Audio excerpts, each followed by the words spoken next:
The Young Republicans, which I'm going to go right on a limb and say nobody had ever heard from. That's an actual organization. It's not a description of the people involved. Especially considering some of them are closing in on my age. But the Young Republicans had a large amount of Telegram chats leaked to the public. And, wow, surprise, surprise, they turned out to be incredibly racist. Right after we had a scandal with a candidate for Virginia AG who was saying things that were even more horrifying. We're going to talk about both of these events, and I'm going to be completely honest, after seeing the reaction of some of the members of the GOP around the country, I have come to the determination that the GOP has 100% not learned their lesson, and we're going to be going right back to business as usual. Republicans and the Bushes and the wars and everything else that we spent 10 years getting the fuck rid of, excuse my language. But we're going to talk about that, what happened there, and where we go with that. A government shutdown 3.0 under Trump continues.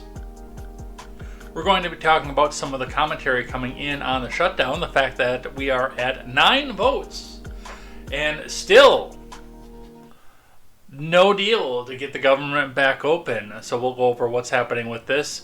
Maybe get a little bit of a countdown as to when it is that people are going to be royally effed and where we go from there.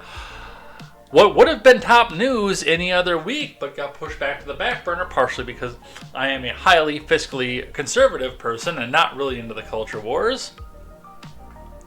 But a peace deal may be on the cusp of being completed with Israel and Gaza. Now, Hamas and Israel are both kind of screwing with it still, but a lot of people are signed on. It looks like it went through in Egypt, so the start is coming and all the hostages are free. We'll talk about that and whether or not we're actually going to have any sort of possibility with the Ukraine and Russia at this point.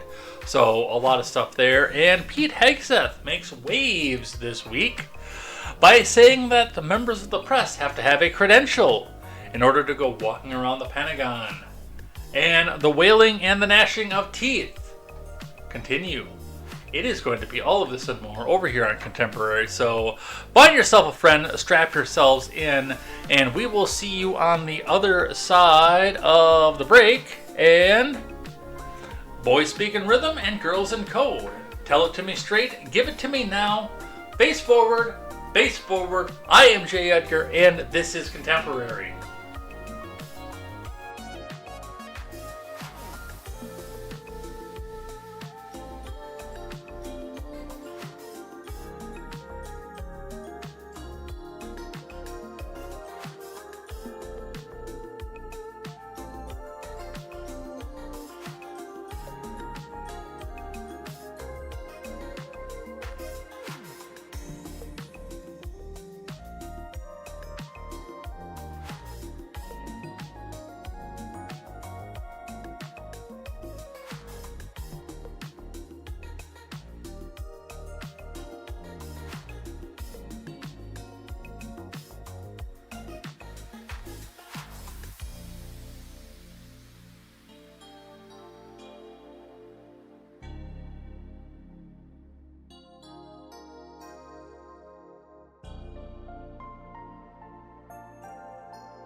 Good morning, everybody. Welcome to Contemporary. My name is Jay Edgar. We have got a lot to go over here today. There was no stream last week. That was a bit of a last-minute thing. something had come up and there were some doctor's appointments. I wound up having to be in Madison the day that we were doing stream. And the day before, while I was actually working on getting everything set up, because we were set up to go on Wednesday, but wound up with Little Ed Jr. for the majority of that morning. And, well, I'm going to be completely honest with you guys. I do love stream. I very much love stream. I love coming here and doing this with you guys. But if it's down between Ed Jr. and ranting about the news and becoming depressed about ranting about the news, I choose Ed Jr. Sorry. No offense to any of you guys. But, yeah.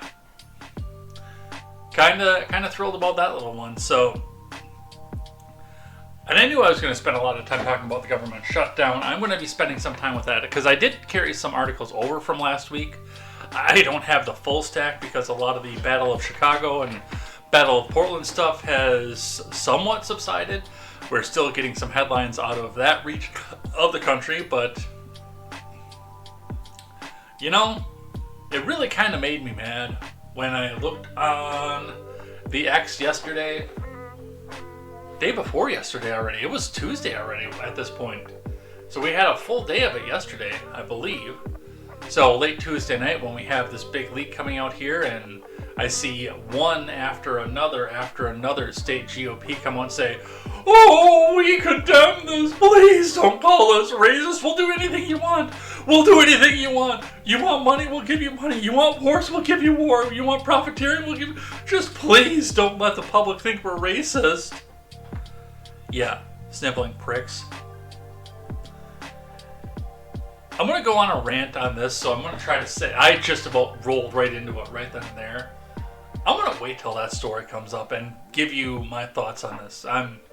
Those of you who have spent time in my Discord know that I am not a racist person.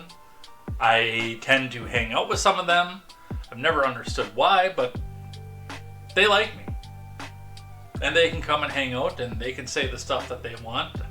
I don't participate in it because I don't believe what it is they're doing, but you know, they come out and let it vent out in the Discord, then they're not coming out screaming it in people's faces out in the real world. But we'll talk about that when it's rant time.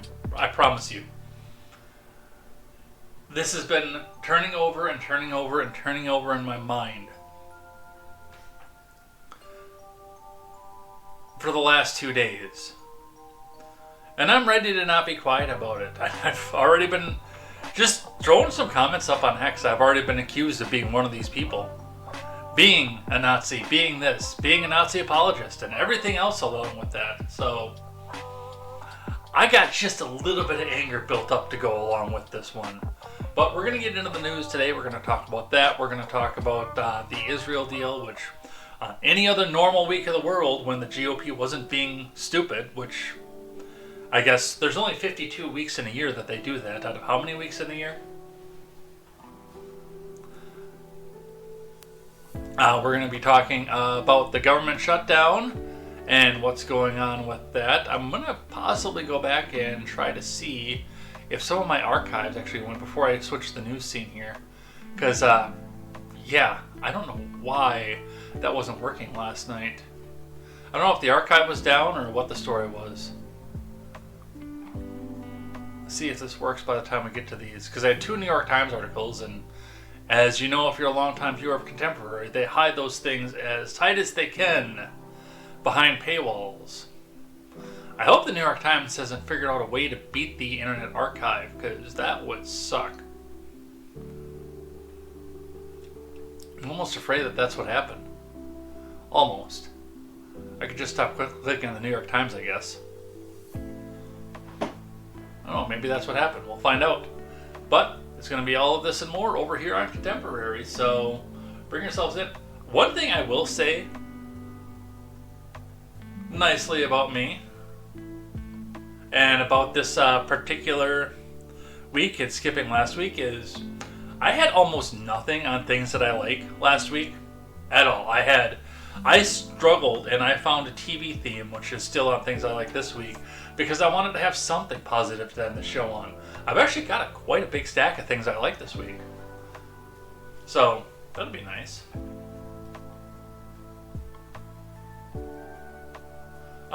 let's get started. What do we have going on here? They're talking about cars in the Discord. If you're here and you're not in the Discord, what are you doing with your life? Except for Quest. I know that Quest comes in, pops in every once in a while. I think he's got a work meeting going on. But when he's in here, he can't get into the Discord right now, and he has no idea why. But, yeah. Huh, yeah, looks like the archive is either being dumb or the New York Times figured out a way to block it. So I guess we don't use the New York Times anymore. Huh, oh well. Alright, we gotta get started. So, let's do this, shall we? Why is my encoder all the way over here? You're supposed to be on this screen over here. Not on that screen over there. Alright, let's do this. Let's do it, huh?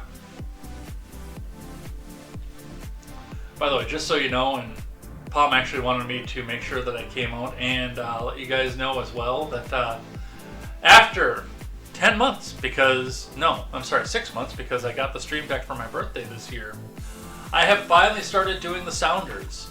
We might have to do a little something with the volume, but I've got to play around with that in the background. But yeah, we've got a couple now. Some of the stuff that I wanted to see. I mean, doing the outro music is now a click of the button. I worked hard on this instead of organizing News Tap last night at midnight. I want to play with it. No, show's not over. But yeah, I can do that at a touch of a button now. That's beautiful, man. That one's my favorite. I'm going to be using that one a lot. Biden's not in office anymore. We don't use this one very much anymore. But I want my own ass! I want my own ass!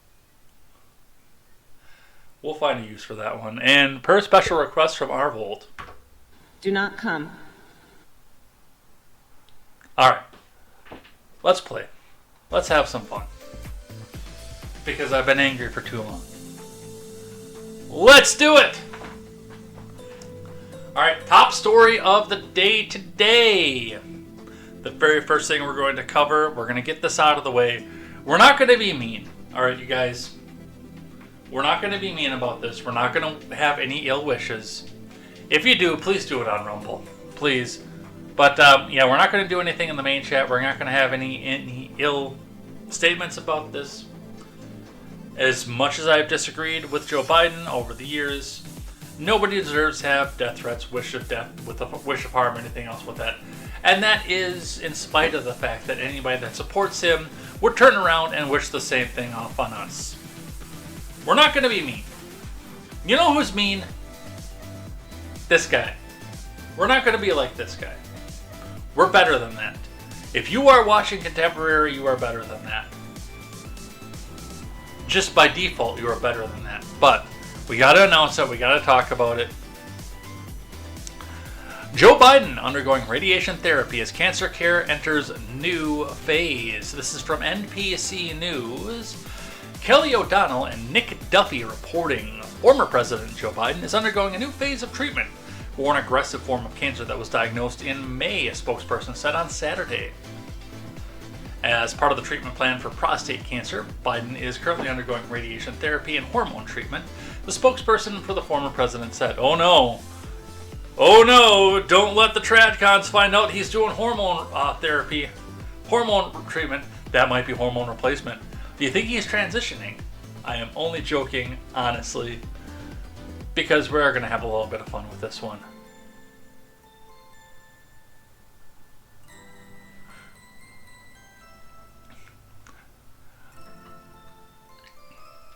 The radiation treatment is expected to span 5 weeks and marks a new point in his care. A source familiar told NPC News he's already been taking a pill form of hormone medication. Last month, Biden also had a skin cancer treatment known as Mohs surgery. A large bandage on his forehead was visible in public appearances at that time.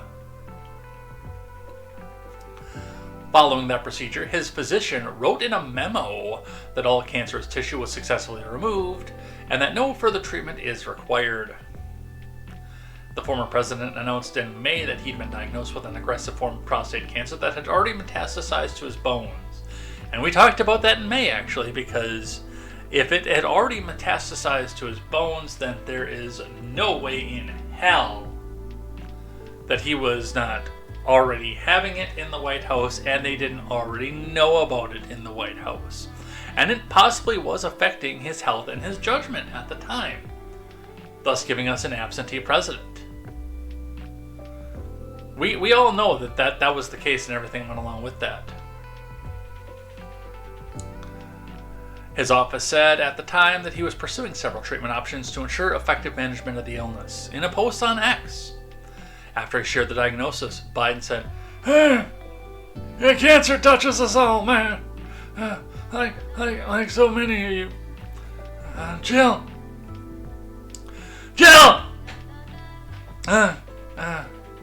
What was I saying? Jill and I have learned that we're strongest in the broken places.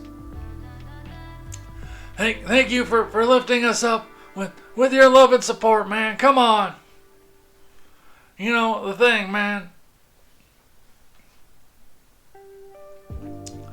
At the time, multiple oncologists told NBC News that given the nature of his cancer and the fact that it had already metastasized, it was possible that Biden's affliction had gone undiagnosed for years.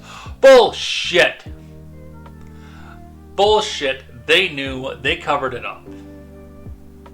Now, with all that being said, all the ranting and everything else out of the way, we're going to get to the meat and potatoes of the argument that we're having here, and that is the fact that I disagree with him on policy, I disagree with him on spending, I disagree with the way that he waded into the culture wars that he actually had no understanding of, because it got him votes from people who would have normally never voted for him.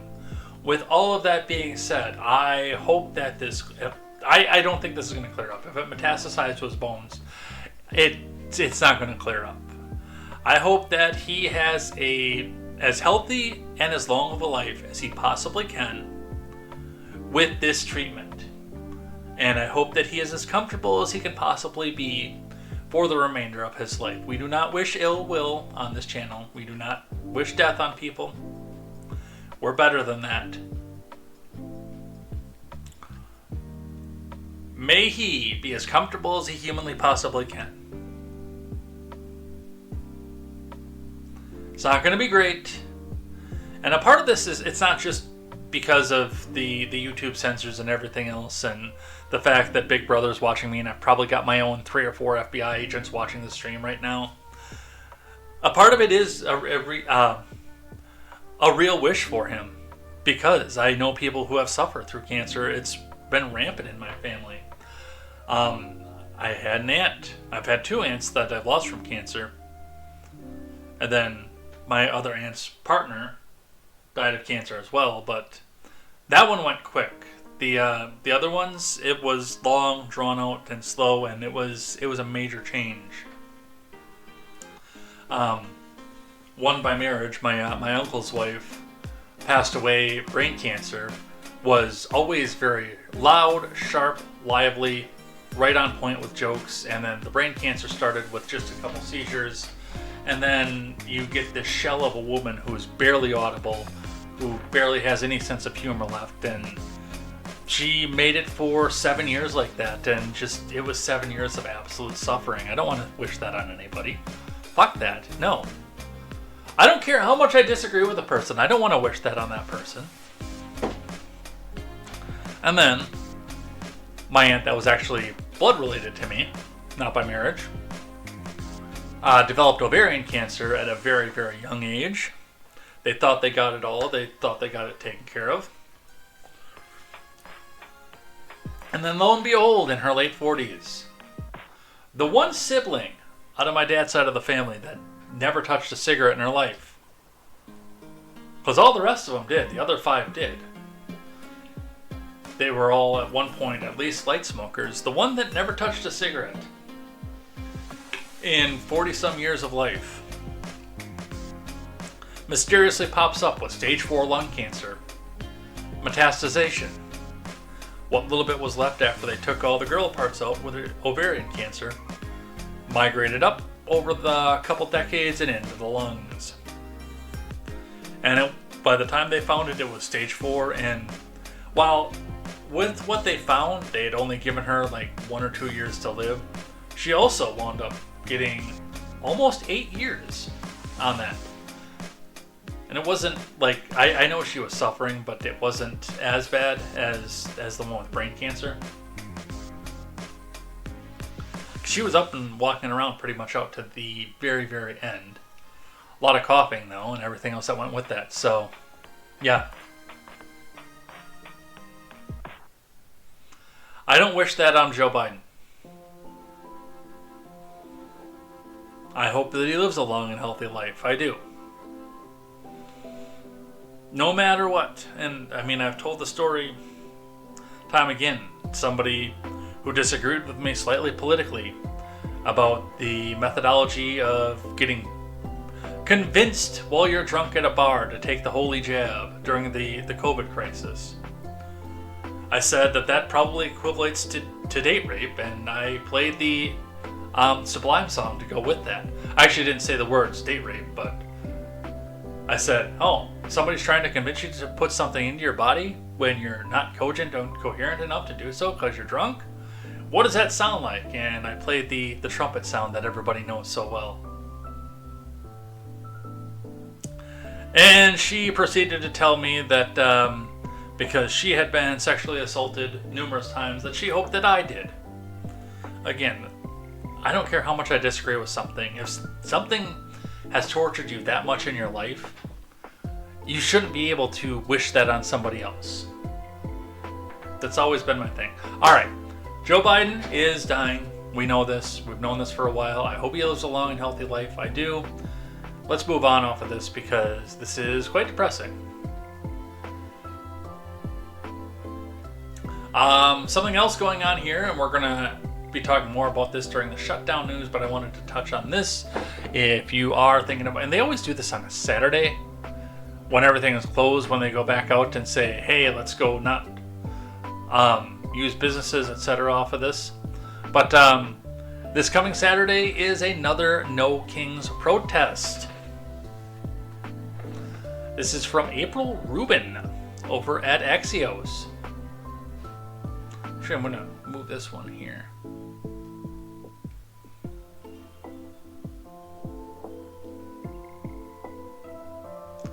Nope, I only have these two, so I'm going to keep with this one. Trump admin officials and Republican lawmakers are escalating blame for the government shutdown on Saturday's No Kings protest. The Trump admin has used the funding gap to gut agencies it labels Democrat. That's not what happened at all, by the way, but... and is now blaming protesters even as Republicans control Congress and the White House. This is, by the way, an op-ed. It just was not marked as an op-ed. You can just tell by the way that it's worded. I believe the Democrats will come to their senses soon. Maybe it's after this No Kings thing. Treasury Secretary. Oh, that's not Trump. That's Scott Bessent. Scott Bessent said during a news conference on Wednesday, but no kings equals no paychecks. White House spokesperson Abigail Jackson said Democrats are controlled by their radical left base and doubled down on blaming the party for the government shutdown. We'll be talking about that when we get into the Young Republicans thing.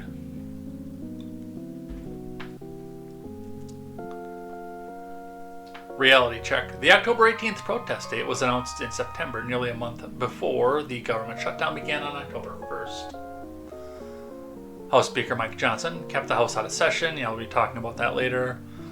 Democrats refused to budge on the demand for renewing expiring ACA credits. Yeah, we know that.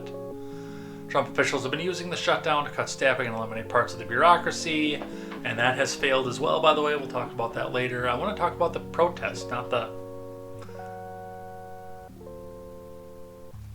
Alright, catch up quick. GOP House leaders, including Tom Emmer of Minnesota, and Mike Johnson, and Majority Leader Steve Scalise called the No Kings protests a Hate America rally.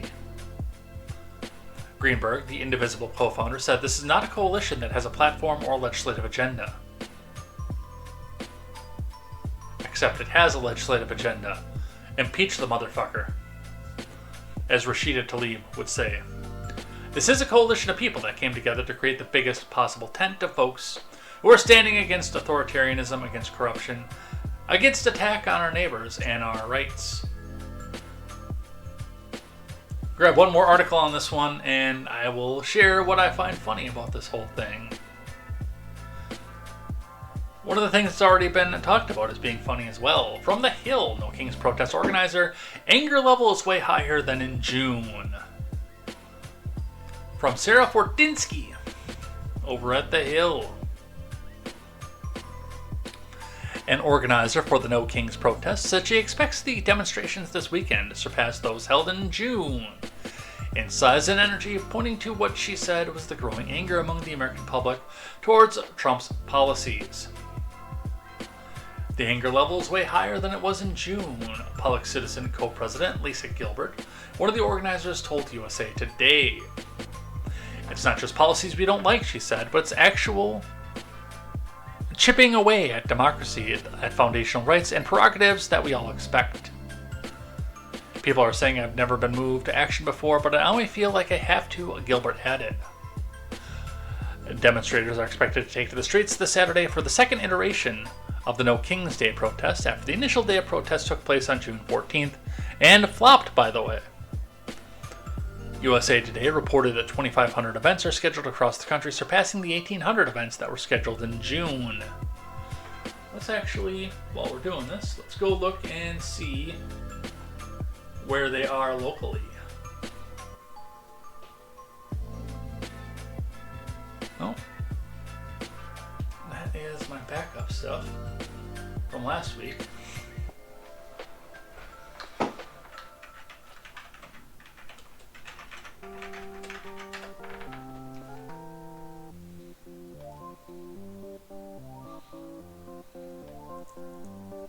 Alright, and there are the, quote, 2,500 events.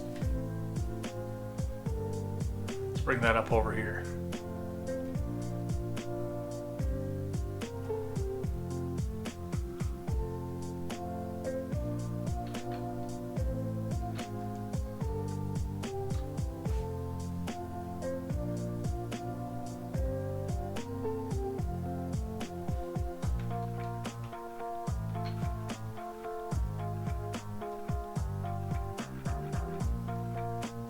So let's just kind of look and see what's around here. Oh, there are a lot in Wisconsin. I'm going to go on a limb and say that a lot of these are probably not going to happen. Menominee, Eau Claire, Chippewa Falls. The usual suspects around here.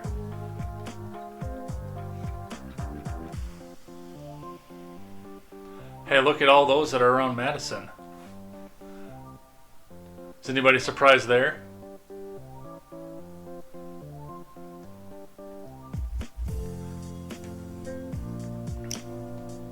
Looks like basically they added anything except that has a city center, except surprisingly enough, there is not one in Beloit. I would have thought that that would have been a perfect opportunity for any of that. Kenosha, Racine. What is this one? Union Grove. Really? Union Grove is going to have a No Kings protest. It's hilarious.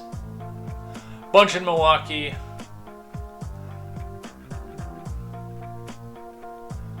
Of course, there's a bunch in Chicago.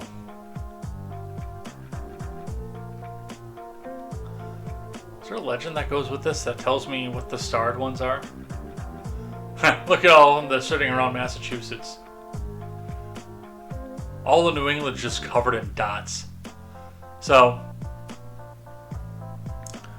you can go nokings.org and go find the map. And again, my big thing with that is just don't go.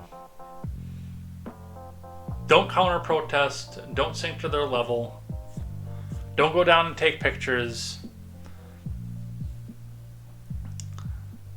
There are going to be feds abound in all of this. And if you don't have the right ideology, you will get arrested. Plain and simple, you will get arrested. If you go and try to protest or counter protest or say anything that goes along with that or try to denounce any of them, you'll get hauled away in cuffs. So, leave them alone. Let them have the temper tantrum. And after the fact, which I think it's going to flop anyway, after the fact, remind these people if they come back and try to say how successful that they are, that it's really, really hard to take a No Kings protest seriously when the minority party can shut down the government. And then they'll come back and tell you that it's evil Republicans shut down the government. We'll talk about that on the government shutdown page, or segment of this. But you've got the No Kings protest. That's on Saturday the 18th. Alright, now for the centerpiece of today's news. The fun stuff, the good stuff. Let's get the Rumble chat back up here.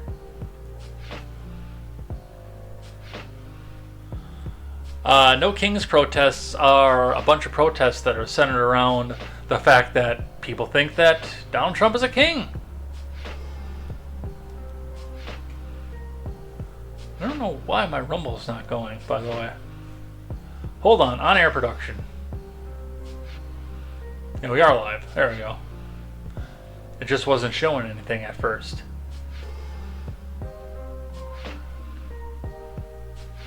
Alright. From Politico. Should I quote this on YouTube? Do you think this, if I read that first line right off the bat, and those of you on the audio platform can't see any of this, you think if I read that first line, that's going to be the part that they clip and take out of context? Oh, who cares? You only live once. I love Hitler. Leaked messages expose young Republicans' racist chat. Thousands of private messages reveal young GOP leaders joking about gas chambers, slavery, and the R word. From Jason Bieferman and Emily No. Leaders of young Republican groups throughout the country worried what would happen if their Telegram chat ever got leaked, but they kept typing anyway. By the way, that is 100% not what happened. And my first thought when I see any of this is the fact that, they wondered what would happen if their chat ever got leaked, and then the person from Politico or from the DNC who was in the chats with them kept saying, "Oh, come on, you know you want to say it. You know you want to say it. Come on, just say it."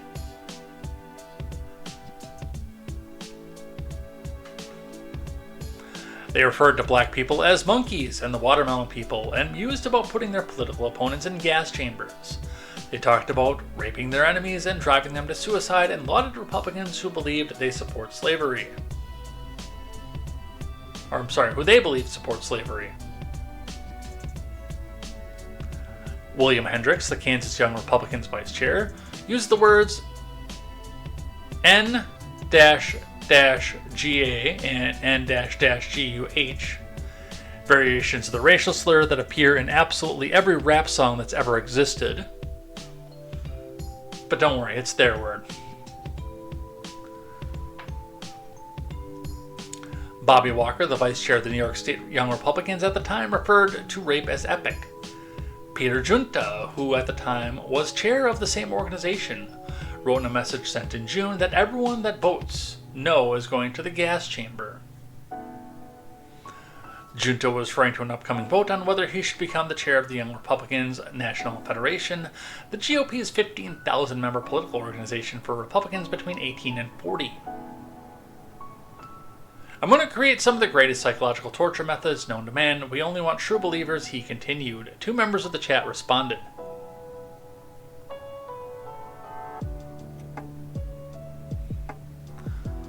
"Can we fix the showers? Gas chambers don't fit the Hitler aesthetic," Joe Moligno, who previously identified himself as the general counsel for the New York State Young Republicans, wrote back. "I'm ready to watch people burn now," Annie K. Katie, New York's National Committee member, said. The exchange is part of a trove of Telegram chats obtained by Politico and spanning more than 7 months of messages among young Republican leaders in New York, Kansas, Arizona, and Vermont. The chat offers an unfiltered look at how a new generation of GOP activists talk when they think that nobody is listening. Well, first thing is first.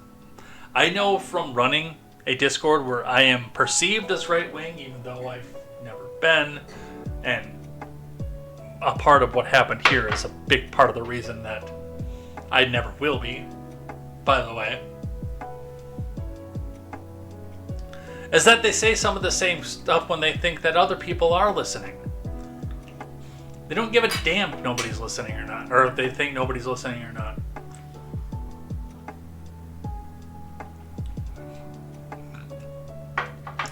Since Politico began making inquiries, one member of the group chat is no longer employed at their job, and another job offer was rescinded.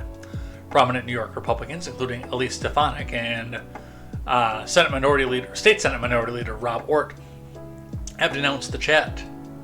And festering resentments among young Republicans have now turned into public recriminations, including allegations of character assassination and extortion. A liberating atmosphere. The 2,900 pages of chats shared among a dozen millennial and Gen Z Republicans between early January and mid-August chronicle their campaign to seize control of the National Young Republicans organization on a hardline pro-Trump platform. Many of the chat members already work inside government or party politics. One serves as a state senator. By the way, that one who serves as the state senator is the literal only person incriminated and involved in this that has any sort of legislative or otherwise pull around this country. Everyone else is pretty much moronic people my age and younger who thought that they were being edgelords, or feds tried to encourage them to act like edgelords. Oh, this whole story just steams the crap out of me on a number of different levels. Together, the messages reveal a culture where racist, anti-Semitic, and violent rhetoric circulate freely, and where the Trump-era loosening of political norms has made such talk feel less taboo among those positioning themselves as the next party leaders. The more the political atmosphere is open and liberating, like it has been with the emergence of Trump and a more right-wing GOP even before him. It opens up young people and older people to telling racist jokes, making racist commentaries in private and public, said Joe Fegan, a Texas A&M sociology professor who has studied racism for the last 60 years. He's also concerned the words would be applied to public policy. It's chilling, of course, because they will act on these views.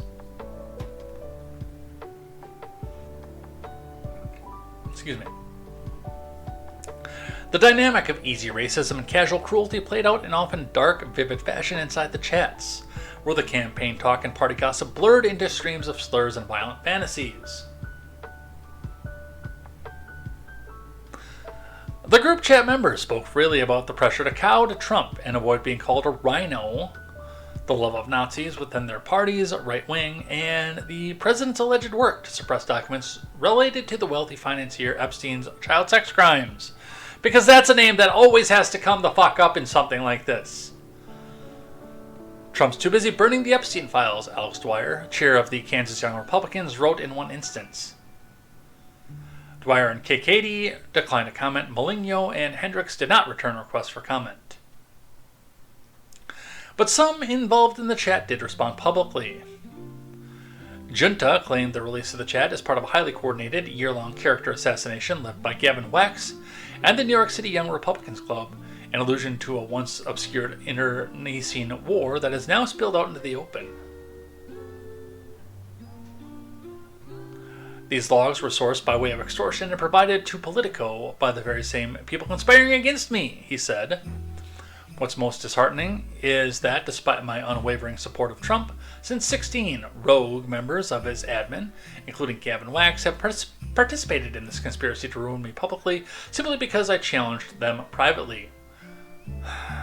Well, first, here's the big question that has to be asked, and I regretfully already know the answer. Junta, did you or did you not say the things that you're being accused of? Because it's not really character assassination if you've actually done it. You mook.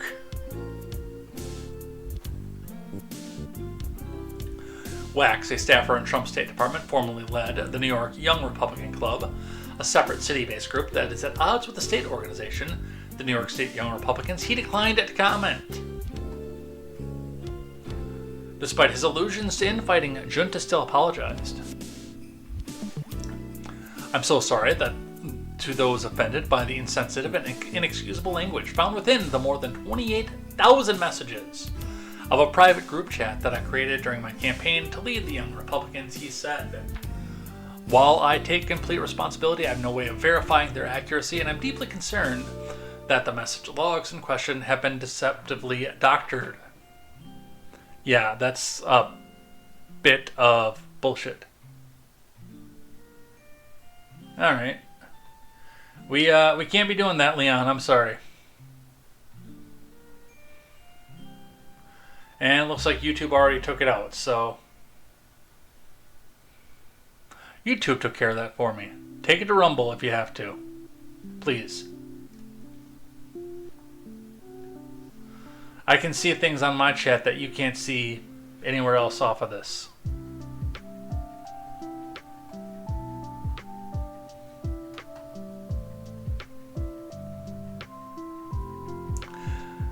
So, first and foremost,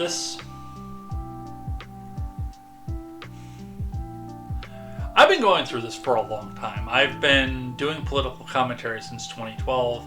I've been doing video public commentary and being public with it since 2018.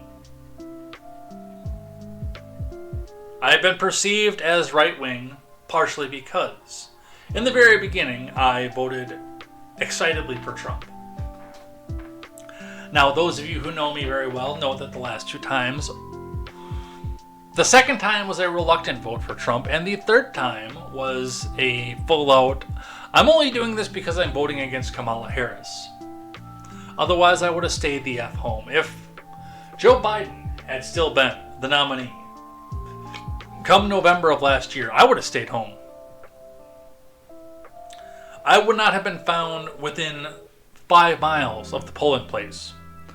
And that's only partially because I lived within 5 miles of the polling place. But I would not have gotten any closer.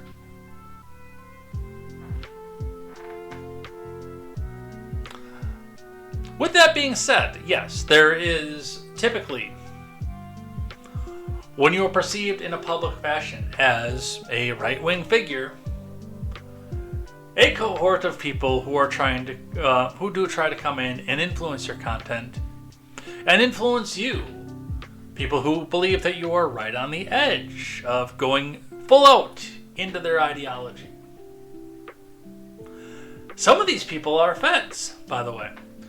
I do remember fully when I had to perform a Spartanectomy in the Discord, and again, it's one of those things. I let everything go on as far as I could because it's free speech.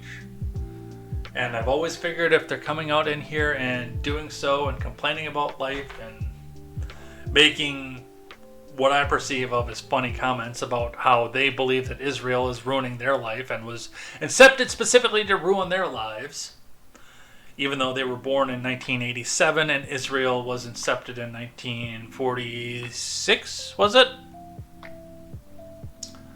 They believe, I know a guy that has joked about this, I don't think he's actually serious, believes that Israel was incepted 40 years before he was born to make his life a living hell. Specifically, that was the reason they incepted it, to make his life specifically a living hell. And from what I've actually seen out online, and from what I've seen this and this as well, this is some mild stuff that they have going on here. And what we have in the Discord now is fairly mild. We've had way worse. I talk about Matt Christensen a lot, and while he and I don't see eye to eye anymore, and I don't partake in any of his content and his stuff, I appreciate the fact that when I did partake in his stuff and participated in his Discord and did the call and show and everything, that I knew the kind of people that were in his Discord for the most part, because of the fact that Blonde in the Belly of the Beast was his co-host and brought that kind of people in there. But you always get that gathering, and again, a big part of it is because they think that If you're public complaining about right-wing causes and right-wing stuff, then you must be right on the edge of going straight into their Bolshevik and socialistic worldview. With all that being said, it's the response that came to this that just, it really made me mad. It did. Let's keep going on this story. From The Hill. Who are the young Republicans in explosive group chat? A headline that The Hill has to make because before any of this happened, nobody knew what any of this was. From Sarah Fortinsky.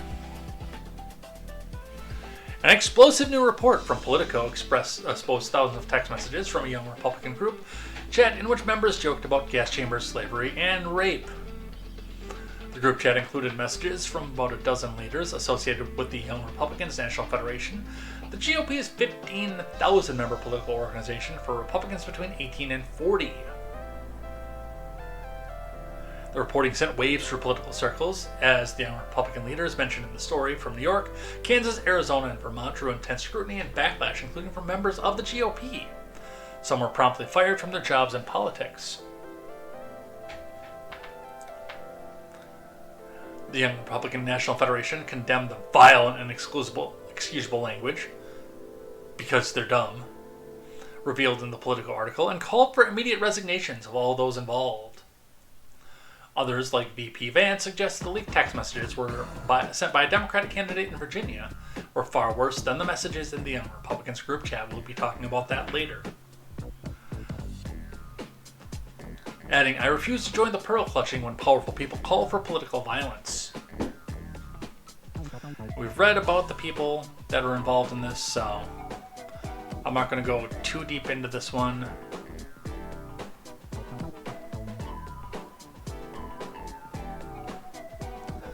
We don't get the New York Times because the archive's not working.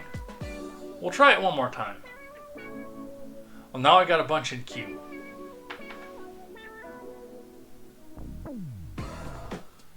But with that being said, we'll keep going. We'll grab from the Associated Press. Speaking of ants, get the Rumble chat back up here. Speaking of ants, J.D. Vance dismisses bipartisan outrage over racist and offensive young Republican group chat. J.D. Vance is also not on the mark on this one, by the way. He missed by less than what the majority of the party leaders did, but he also missed the target on this one. From Meg Kinnard. The public release of a young Republican group chat that included racist language, jokes about rape, and flippant commentary on gas chambers prompted bipartisan calls for those involved to be removed or resign from their positions. Yeah, we know about all this. Republican Vice President J.D. Vance, however, weighed in several times to speak out against what he characterized as pearl clutching over leaked messages. Politico obtained months of exchanges from a telegram conversation between leaders and members of the Republican National Federation and some of its affiliates in New York, Kansas, Arizona, and Vermont. Here's a rundown of the reaction to the inflammatory group chat, in which the operatives and officials involved openly worried that their comments might be leaked even as they continued their conversation. Vance, after Politico's initial report on Tuesday, Vance posted on X a screen grab from 2022 text message from Jay Jones.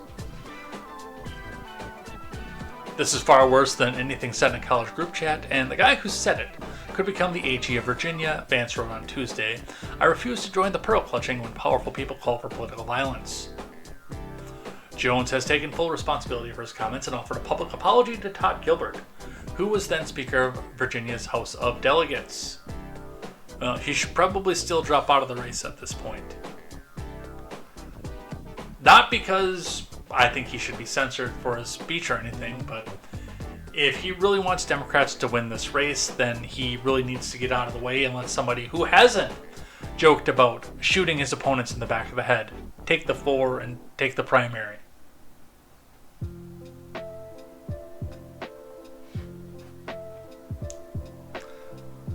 and maybe not endorse that person.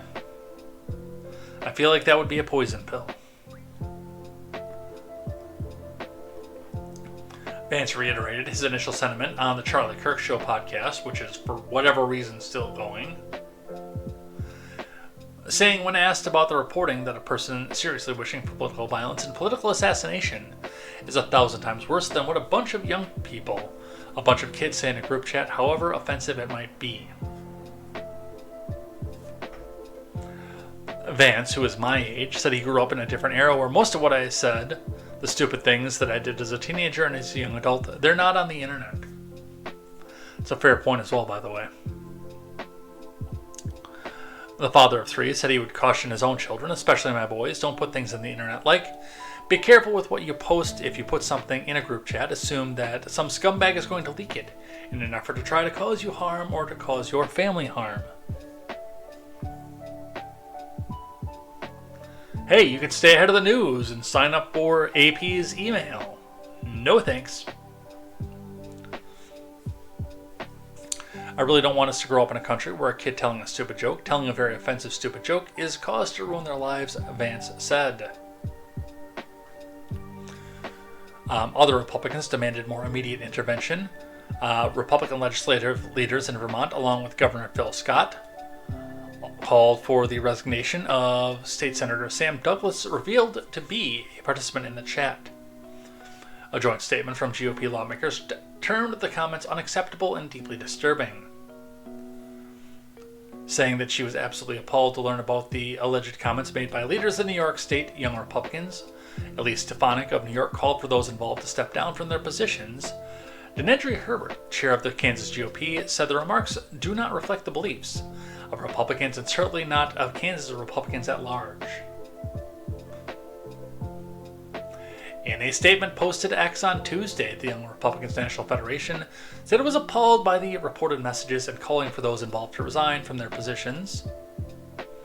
Within the organization, Young Republican leaders said the behavior was disgraceful, unbecoming of any Republican. It stands in direct opposition to the values our movement represents.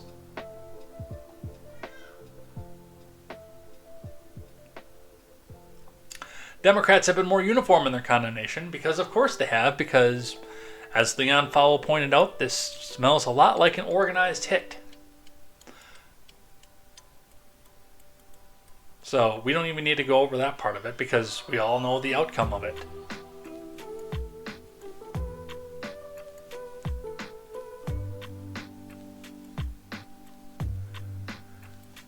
I'll skip this one over from ABC and the New York Post.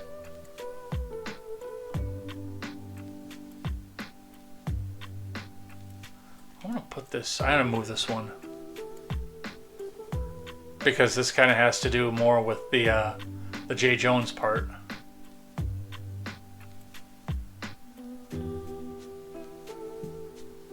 So let's put that down here. But I want to go over some of this, actually. Some of the reaction to this, and then, yes, it's rant time.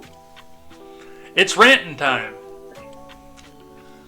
From the Kansas GOP. Statement on Politico story. Kansas Republican Party leadership is disgusted by the comments by young Kansas Republicans mentioned in the Politico story. Their comments do not reflect the beliefs of Republicans, and certainly not of Kansas Republicans at large, who elected a black chair just a few months ago. Republicans believe that all the people are created in the image of God. In fact, our platform clearly states, we welcome Kansans of every ethnicity into our party, as long as they have the right views, of course.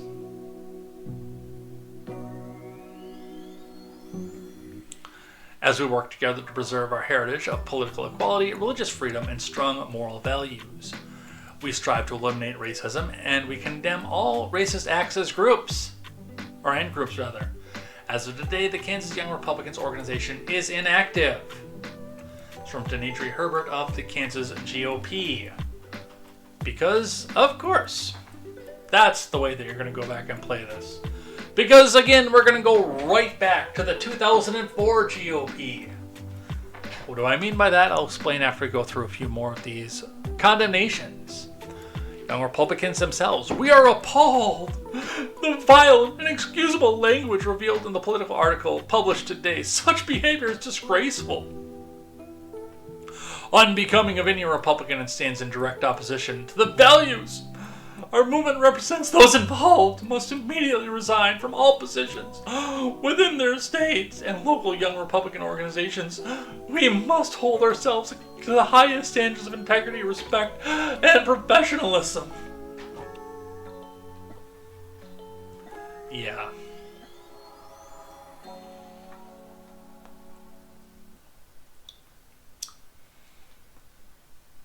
I'll move on to this one after I get done ranting, or possibly in the middle of ranting.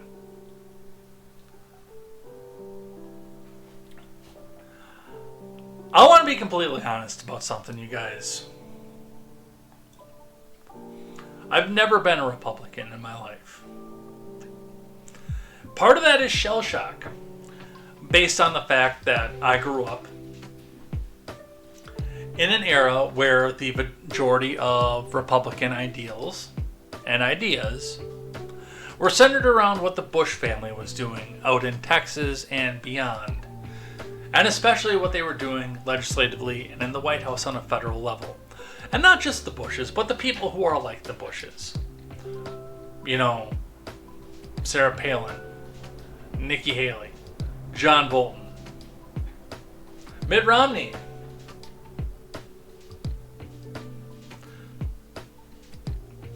and of course, W and Jub and all this. I experimented and I thought, once I started to feel betrayed by the Democrat Party, when I read Barack Obama's primary message back in 2007, I thought that I was a Republican because I thought for sure that if you weren't one, you had to be the other. And I even at the time said that I was, but this still going on with the remembrance that, yeah, I am still very, very much anti-war. I have never given two flying fucks about what happens between two consenting adults in their bedroom. Leave the kids out of it. And I know that's a big part of the new push from our new left-wing friends. That's not what this rant is about. So that's the only mention that we're going to get off of this is, trying to push this ideology on younger kids. Because they want the outrage. They don't give a damn about who takes hormones, who does anything of that. They want the outrage from people, especially of the old right wing, the Christian right.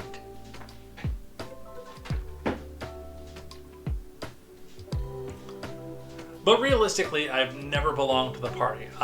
In 2008, I voted for McCain and I hated myself for it. In 2012, when I started to analyze politics, I realized that Mitt Romney and Barack Obama were pretty much saying the same thing, and none of it was how any of them were going to help the American people or get the government out of the way to go back and help the American people. So I wrote myself in 2012. And in 2016, seeing somebody come in from the outside of politics and attempt to change and influence things towards what I was promised was a more private party situation, I excitedly, after coming off of Carly Fiorina, again, my thought being as a fiscal conservative, put a business leader into the presidency to try to balance the books. With Fiorina being taken out, I had moved my support first to Carson briefly and then to Trump. Again, same idea, Fiorina, Trump. Same idea of let's get an executive that can balance the books. Because while I've never been a Republican myself, I've always been very fiscally conservative. I think we spend way too goddamn much money in this country. Now, I've said all that to tell you all this. When you first start going out in this, being public about it, and yes, having accessible stuff. My blog wasn't... the blog market at the time was completely oversaturated, much like the video creation market is at this point. So a blog itself was not entirely accessible to people other than the people who were in my inner circle at the time. But taking the video and the Twitter aspect of things, I started to get more of a following. I got put onto the MAGA trains. And yes, by doing so, I got steered over to the likes of Ben Shapiro, who I liked his legal analysis, but I did figure out very quickly that we're going back into this whole idea of let's go and it's every American's duty to die for Israel, that sort of thing. But then, yeah, also led me down the road to more independent commentary, which has become dependent commentary at this point. Matt Christensen, who I have mentioned. Then again, before I go into any of this, I do want to remind everybody and point out the fact that I do have a personal grudge with Matt Christensen. I do not have a professional grudge with Matt Christensen. And while I do not consume his material because of my personal grudge against him, I encourage everybody else to go back and do the same. Or to not do the same. To go in and consume his material. He's one of the last really independent voices out there. I know they tried to pull him dependent and pull him into the whole thing with Tenet and Russia and everything else, but he's one of the last few. Everyone else has become majorly Corporatized. Crowder was corporatized to begin with. Tim Pool, people like that. They've all become the corporate sellouts that they try to get famous to beat. Now, all of this, that rambling in itself was going to a certain place. And that is the place of what's happened in the last 10 years of politics versus what we're seeing unfold in front of us right now. Certainly not when Trump first came down the escalator. But certainly by the time he had shored up the nomination.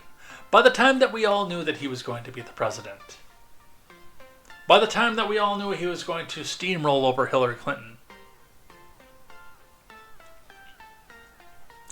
By the time that we all knew that the Trump train was coming. Republicans, for one of the first times in my life, developed a spine. An ability to look up and say, I don't care what you think. I'm not doing this for you. I don't care how many times you call me that name. I'm not going to turn around and do this.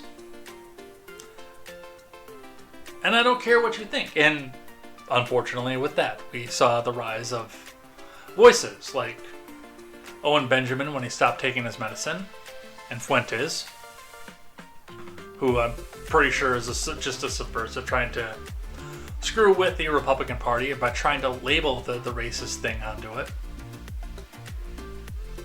I think he's a Democrat himself, but regardless on that, that's you see the rise of this when people start to push back and say, no, we don't care. But realistically, that's something that's needed to happen for a long time. I mean, it's something that's needed to happen since Nixon. And Nixon, I believe, was one of the last people who was really able to do this. Although he kind of showed his ass when he came back and resigned at the very end. I don't think Nixon did it, by the way. I think he came out and resigned because he knew he was going to get railroaded and pushed into something he didn't do. I'm not basing that on any of the evidence that's been put out to the public in front of me. I'm basing that on the way that Democrats are acting now. When their entire shtick is to go back and try to get anybody who disagrees with them removed from office. Under some sort of spurious allegation that they put out in the court of public opinion. Because they managed to do it to Nixon, so let's go back and do it to anything else. But there really hasn't been a Republican who could stand up to the scrutiny and do what's right versus cowering under the threat of being called a racist since Ford. You know, I don't care what you guys think. I'm going to pardon Nixon. You got him out of office. There's no reason to come back and railroad him even harder.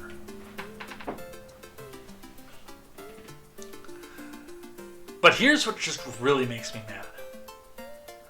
We saw for 10 years, and I mean, we heard the messaging from Twitter when it was still Twitter, from the opinion pieces of the New York Times, from Jon Stewart, from the late night comics, everywhere. from independent commentary that's usually dependent from the left. You know, your Hassan Pikers and the Young Turks, and you know, we heard it from MSNBC. We heard it from all these sources. This Republican won't do this and he won't do that. He must be a racist.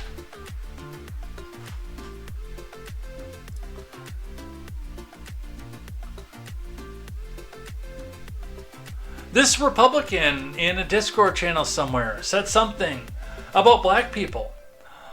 The Republican representative that represents his district, he must be a racist.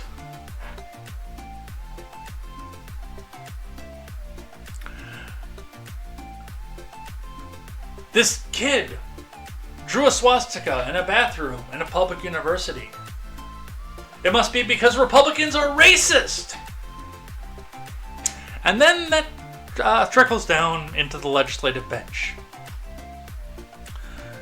When the Democrats come back out then and try to pass a bill that gives untold handouts to people to go back and try to buy votes for them, why do you want to support this vote? Are you a racist? Look at what your constituents are doing. This must mean that you're a racist. You know what the only way to prove you're not a racist is? Then vote for this bill and give away trillions of dollars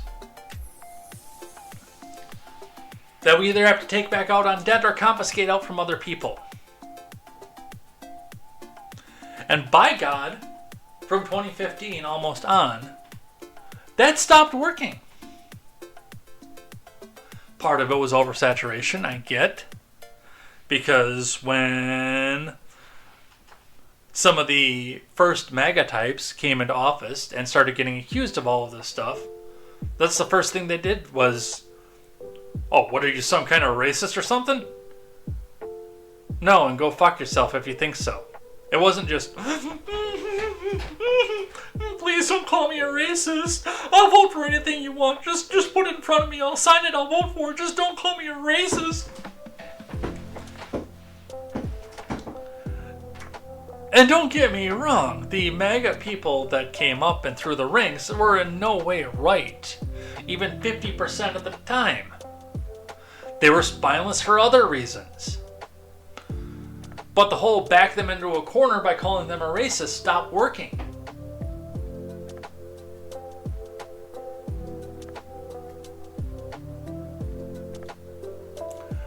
We actually had the possibility of future generations getting something the F done.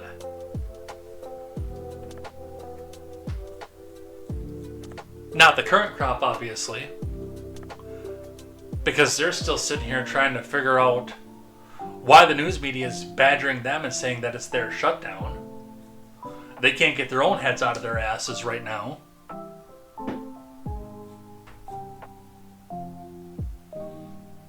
But they couldn't be kowtowed into fear by racist, sexist, homophobic, xenophobic. And if you support this legislation, then that is exactly what you are. So cower into the corner. Otherwise, I'm going to put out into the news media that you're this, that, next thing, next thing, next thing. Yeah, the Democrats came back out and said this, and they got told to go and fuck themselves. Rightfully so. What was said in these Telegram chats, I don't believe in any of it. Before these morons started coming back out and admitting to it, I didn't actually believe it had even happened. Because we've seen the cry wolf over and over and over again that had absolutely no substantiation whatsoever. Now they've come out to admit it to it, so it's clearly there. But we've had 10 years of cry wolf over and over and over again. And realistically, I'm not going to sit here and try to deny that it doesn't happen in private chats. I look at it every day, every time I click on the Discord icon.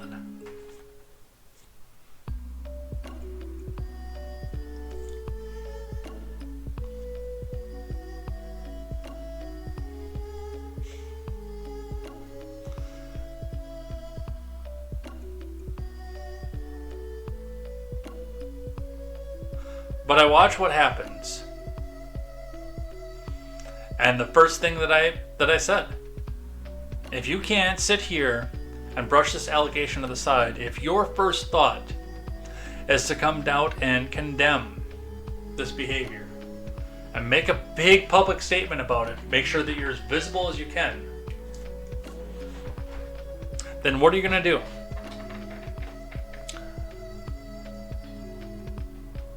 The next time you want to go back and support a bill that rolls back some welfare spending, and MSNBC comes out and says, Mr. Republican politician or Miss Republican politician, you're rolling back welfare spending. Are you some sort of racist? Do you really want to be on record as being some sort of a racist, Miss Republican politician? Well, no. I mean, of course I'm not a racist. I just know that we're sitting back here and you're backpedaling at that point already. Well, what about the evil Republicans in the group chat that you denounced? You're acting just like them and you want black people to die. So sign on to this bill or be forever labeled as a racist. And with that, we're exactly back to the place that we were when W was in charge.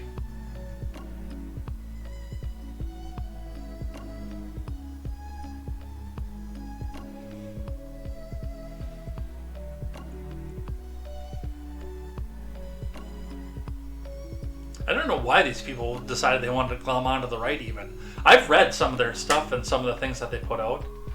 I had a very, very large Nazbol problem in my Discord when I first started out. They have since seen themselves out. I didn't even have to kick them out. They've since seen themselves out. I've read the stuff that they put up. They are more socialistic than progressives at this point. They just want to confiscate everything from black people and Jews instead of confiscating it from the rich people.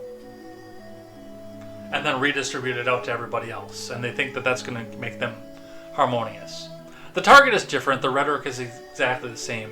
These people have way more in common with progressives, financially speaking at least, than they have with any, even milquetoast Republican.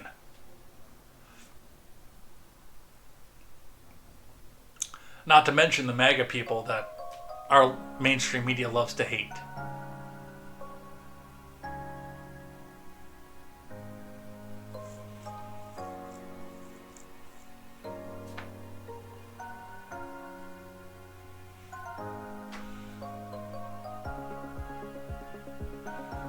Yes, what happened in these Telegram chats was appalling. It was.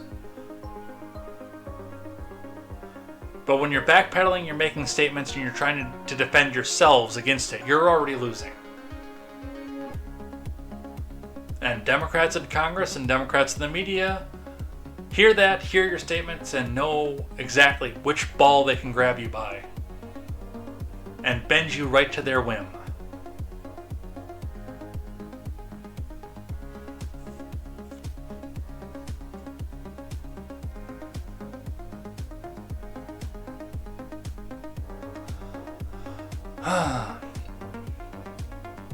Alright.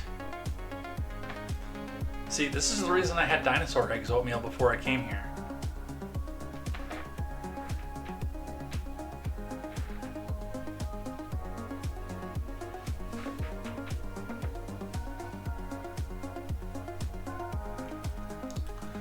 On the opposite end of this, Joel Berry comes out. I do think conservatives need to strive for unity to avoid friendly fire where possible, but there's something else to consider. The infamous neo-Nazi rally in Charlottesville was called the Unite the Right rally. Over the last few years, many of the calls for unity have not come from people who just want to win, but from small factions of the parasitic extremists who want to latch themselves onto the right in order to gain legitimacy that they don't deserve. And that's kind of what I was just going at the end of my rant. It's the fact that people who would not normally be associated, especially with fiscal conservatism, my God. Because again, these people, these Nazbols, these people like this, who have race at the center of everything that they do, they're more redistributionist and socialistic than progressive Democrats are right now. But they want to latch onto the right and get the legitimacy, like Barry says, that they don't deserve, and ultimately subvert and devour the movement. Yes, we should strive for unity where possible, but there's also some people who should absolutely refuse to unite with. Blind allegiance to anyone who claims to be on the right is foolish. Not because we want a virtue signal, but because we need to remain the good guys, and we actually want the good guys to win. Well, and again, as I said before, there's way more to it than this.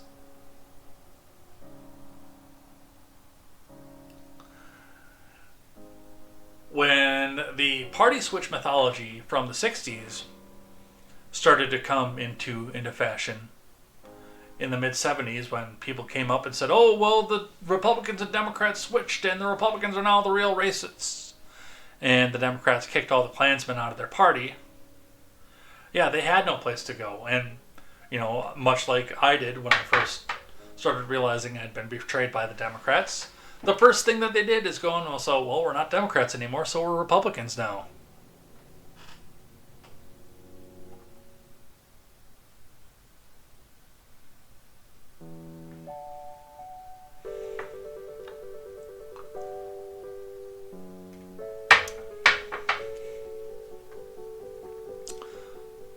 And no, there should be no pressure to anybody to come back out and unite with people whose worldview so grossly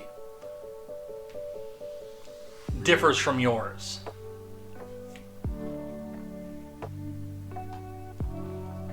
And the fact that there's so many people out there who think that you should, the other big part of the reason that Republicans probably lose coming up in 2028. I don't think they're going to get the presidency because I don't think that they have anybody remotely likable that they can put forward.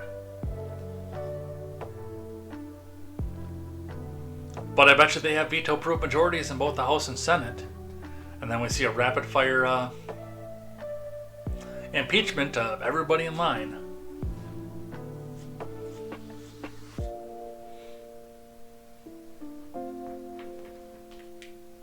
Newsom calling for investigation of I love money tweets. Is that better, YouTube? Possibly.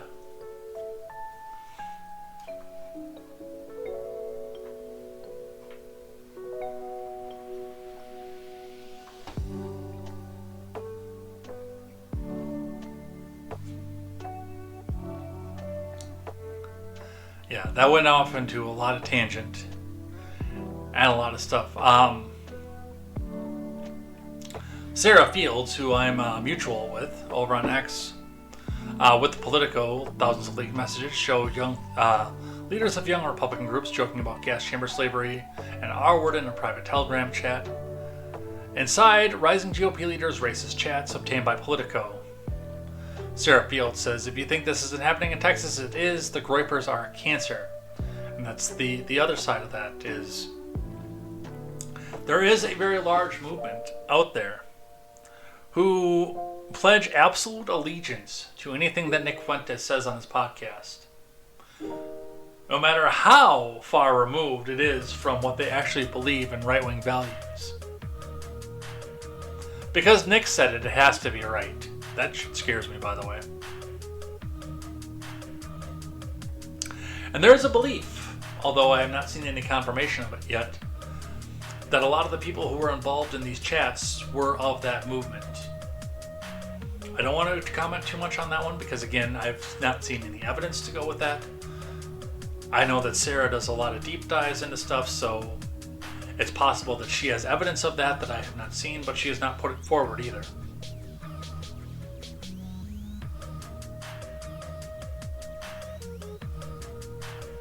Let's talk about the timing of all this now. Now that I've just exhausted myself complaining about National Socialists.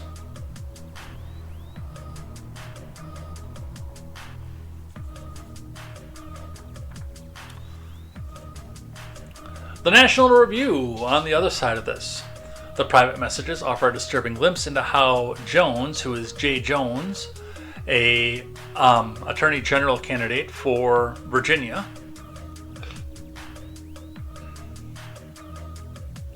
who is looking to oust incumbent Republican AG Jason Miyares this fall, describes his political adversaries in private conversations. Some of this I cannot read out loud, and I apologize. I will do what I can as I go. What? Hence the glowing tributes from the R's. Damn, this is for Mark. Sorry, Charlie. Talking about Joe Johnson, a D but basically an R, leaked everything to your caucus. It's why Gilbert gave him such a glowing tribute. I knew what you were talking about. Served with my dad, who had nice words with a little choice sprinkled in.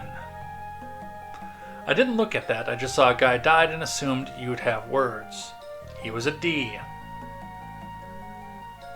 They say nice things about everyone, LOL.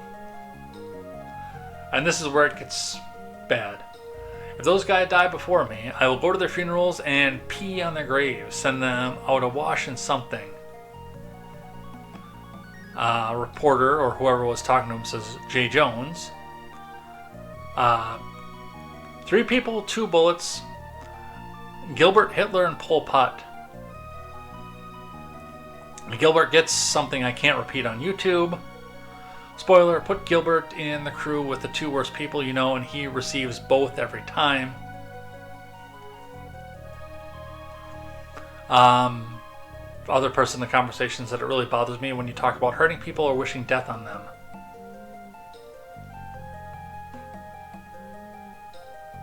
Another message, you weren't simply asking questions and you know it. J. Jones says, I wasn't attacking you, I was trying to understand your logic. You weren't trying to understand, you were talking about hoping Jennifer Gilbert's children would die. J. Jones replying to that, yes, I've told you this before, only when people feel pain personally do they move on policy. So, with this being said, and with those text messages being released, that's a part of me starting to wonder myself if the release time of these messages from the Young Republicans group coincided with the fact that Democrats were playing damage control over this text message thread, and the fact that we had the Gaza peace deal, which, I mean, even Obama, Clinton, and Biden came out and praised Trump for. So we had to get all the good stuff back up out of the news. And, talk about how the Orange Man is evil, and anybody who supports the Orange Man is racist!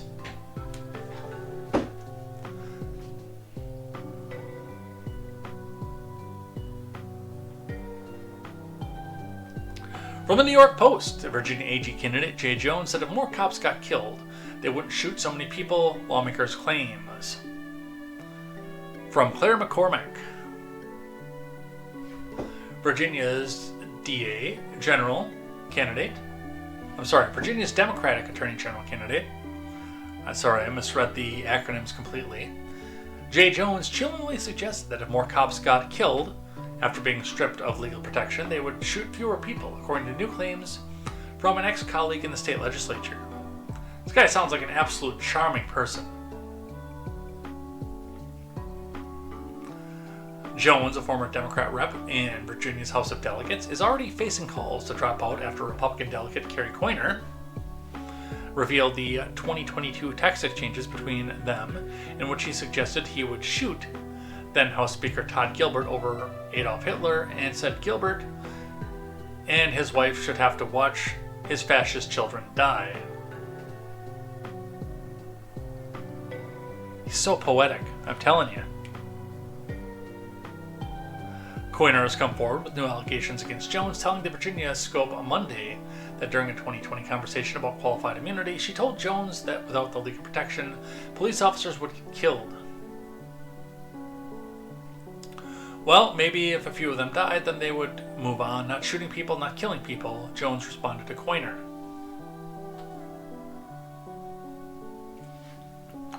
Jones previously supported bills to remove qualified immunity while he was still a member of the House of Delegates. I'm actually not a fan of qualified immunity myself. But not for the reasons that Jones is not, I can tell you that right off the bat.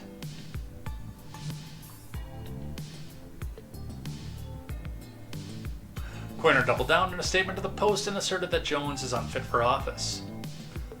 My position is very clear. It's never acceptable to think about killing people. It's a justifiable method to achieve policy changes, period. Anyone that advocates for killing someone for disagreeing with them is not qualified to serve, Coiner said. Jones denied Coiner's new allegations.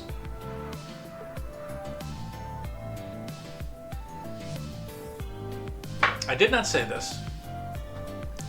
I've never believed, and I do not believe, that any harm should come to law enforcement, period. Every single day, police officers put their lives on the line to protect our communities, and I'm deeply grateful for their service and sacrifice. As AG, I will work hand in hand with the law enforcement to support their work, Jones told the Virginia Scope. And that is in spite of the fact that Coiner is coming with receipts. Diane Keaton passed away. Wow. I'll have to look into that for next week. I didn't realize that. Coiner told the Elder that Jones pointed back to his stance on police and removing immunity protections during a heated phone call in 22, where he said Gilbert might change his staunch pro-gun stance if he or his wife lost one of their children. After their call ended, Coiner followed up with text to condemn this flippant suggestion. You're talking about hoping Gilbert's children would die, Coiner wrote to him. Jones responded, yes, I've told you this before. Only when people feel pain personally do they move on policy. The controversial AG nominee is currently duking it out against conservative incumbent Jason Miyares. Even amidst the scandal, it's still neck and neck according to recent polls. So, charming fellow this one is. Now, as far as how this relates to what happened with the Telegram chats, which, by the way, why do these people not use a regular messaging app? Why do they keep going to these, quote, encrypted apps? I mean, I know that I use Discord, but that's for the fact that I don't have the identity of half the people that are in my Discord, and I want to keep it that way. Because I don't want them to have to face repercussion for having free speech in the real world.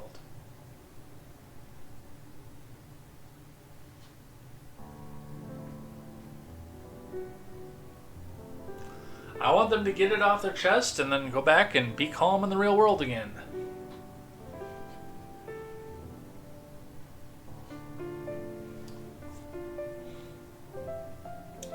But in spite of the fact that I do think that the release of these Telegram messages, and again, I go back to the fact that there are messages on messages upon messages upon messages of this stuff that go back years from what I understand.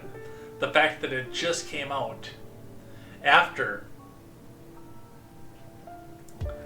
the J. Jones stuff came out, that's where I think the timing is. Because, and again, if you're going to do this and you've got 15,000 members and what they say, only 281 of them were the offending members of any of this, so about 1.5% of your members are doing this stupid crap, then yes, you are going back through years upon years upon years of text messages. And you could drop this at any time. Unless, of course, you have another scandal to keep up with.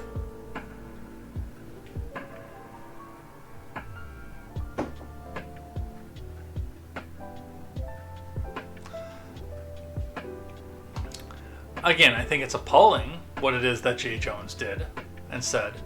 And I think it absolutely should bar him from office. But that should be between he and the people. However, if he is at any form or any point intelligent, the smartest thing that he could do is come back out and step aside and drop out of this race and let somebody else come back in his place.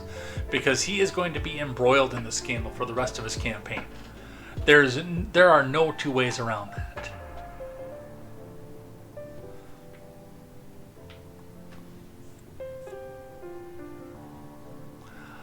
From Axios, J. Jones cancels Virginia fundraiser amid 2 bullets backlash from Hans Nichols.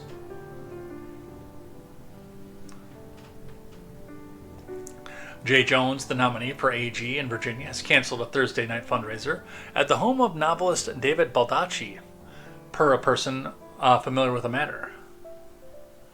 The Scrub fundraiser is another indication Jones' campaign is in crisis mode. Jones has acknowledged and apologized for texts he sent in 2022 when he mused about saying 2 bullets for the Republican House Speaker in Virginia. The texts were first reported on Friday by National Review. Jones had not held a public event since Friday night. When he answered questions from Tyler Englander at the Richmond ABC affiliate, the rhetoric has no place in our landscape, he said.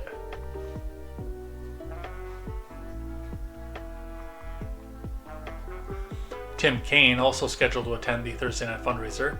Kaine told reporters Tuesday he's still a supporter while calling Jones' comments indefensible. He also noted that Jay has apologized.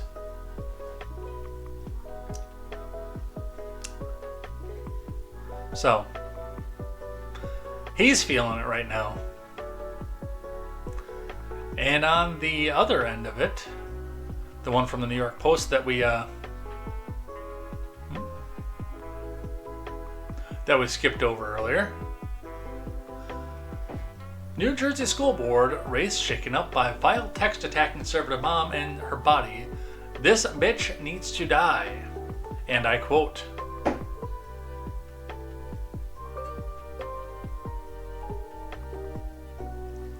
a New Jersey board candidate was caught red-handed sending vicious sexual messages about a conservative female board member in a group chat labeled "This bitch needs to die." Photos of Scott Semea's vile text about Danielle Bellomo at a July school board meeting leaked this week on social media, and the widening scandals being investigated by local cops in roiling the affluent suburb of Marlborough.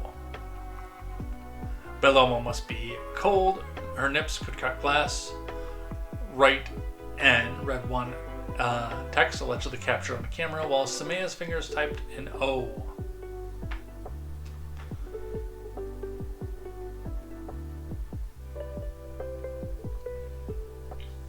Outrage was immediate, and Semea this week dropped out of the race for the Marlborough Board of Education following his running mate Melissa Goldberg. The scandal in the leafy Monmouth County enclave has drawn parallels to the recent controversy in Virginia where the AG candidate Jay Jones was recently outed for a 2022 text message suggesting the state's then Republican House Speaker deserved to be shot in the head. It was absolutely terrifying, Bellomo exclusively told the Post. When I found out about the messages, I was absolutely shocked. Especially with the climate of our country, it sent chills down my spine.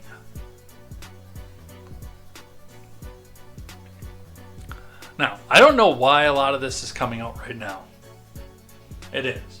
But I'm seeing an awful lot of violent rhetoric. And it does bother me to watch. And yes, I am seeing a lot of people coming out here who have messages that they've been monitoring for years and just suddenly leaking them at the point where it's politically convenient to do so. That bothers me a bit too, actually.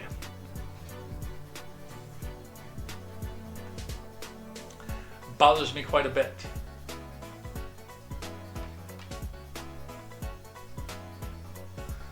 I even said on X yesterday, I'm like, yeah, I'm just sitting over here nervously waiting for somebody to leak the contents of the meme competition out of my Discord. Which that in and of itself probably disqualifies me from ever holding public office in my life. But yes, it's getting heated in here. The damned man says, I see the group chats are still being leaked. Yeah, they're coming out all over the place.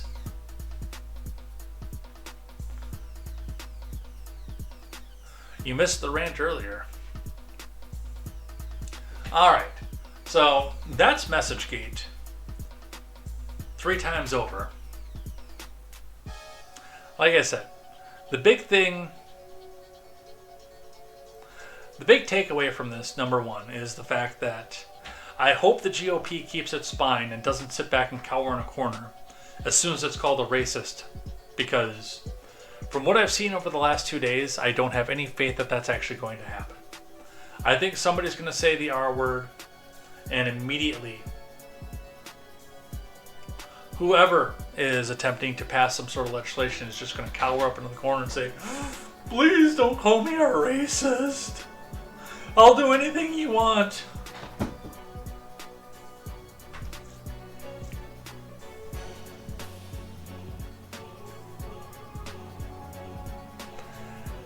And no, you don't have to unite and associate with anybody that you are uncomfortable with.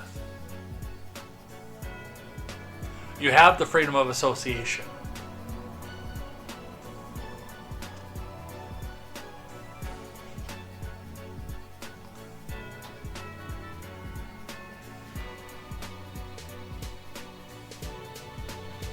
You know, we can't just run out and say, oh, we won't win if we don't have these people here. What are we going to do? Well, hell, Fuentes' people didn't even vote for Trump the last time through.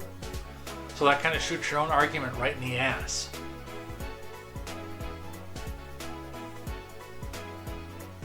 Don't let these people associate themselves with your coalition. And move on with your day.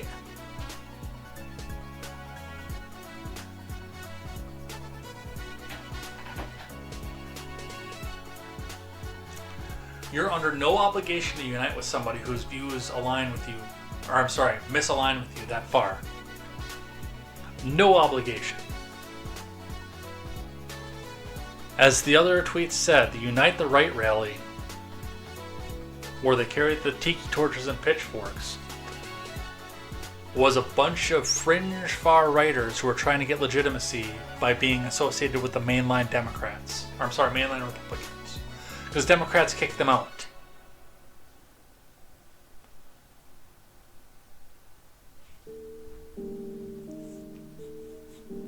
Alright, from CBS News, Senate fails to advance GOP funding bill for the 9th time on day 15 of government shutdown. From Kaya Hubbard, Caitlin Yalick, and Melissa Quinn. It's now day 15. Absolutely nothing has happened. But it's day 15, and we need the people to be panicked and outraged by the fact that the government is shut down.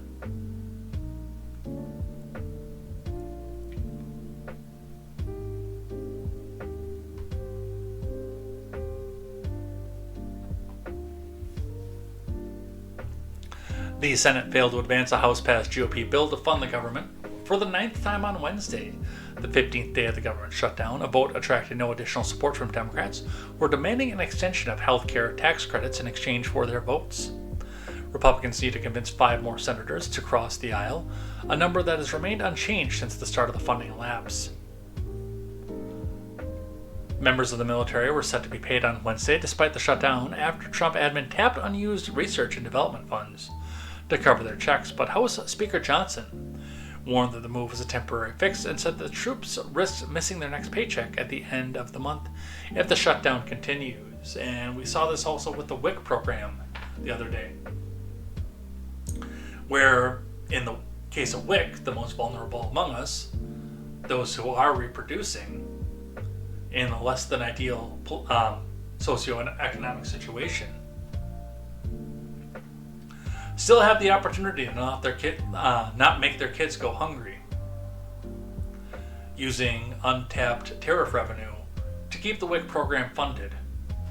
Because as I said a couple weeks ago when we talked about this, WIC in and of itself is a local program, but it's fueled by federal dollars. So your county usually is the one who decides who gets what, when, and how. But they do so based on money that they get allotted through Medicaid, through the federal government. As typically there's not enough state revenue to generate that on their own. I would like to see that change, by the way. I would like to see everything come directly from inside the state or even the county that it's coming from. How realistic is that number? I don't know. But I'd like to get us to a point where, because then we're not paying as much into the federal government and dealing with politicians who are more close to home, who we actually have to look at in the grocery store. It's a big part of the reason I've always been a small government guy, is because I think if somebody's going to make a law that affects you directly, he has to look at you in the eye while he's in the grocery store and explain to you why. He made this law that affects you directly in your direct life.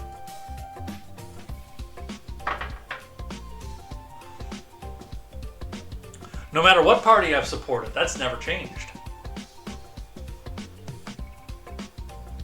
I've thought that way since I first started understanding what politics was.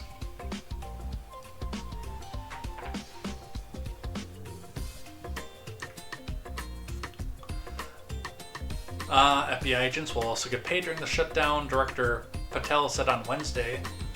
Senate Majority Leader Joan said he will attempt to advance an individual year-long appropriations bill to fund the Pentagon on Thursday with the possibility of attaching other funding bills.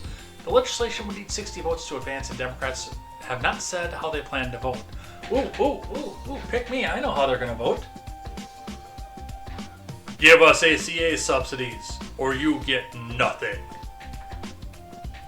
That's how they're going to vote.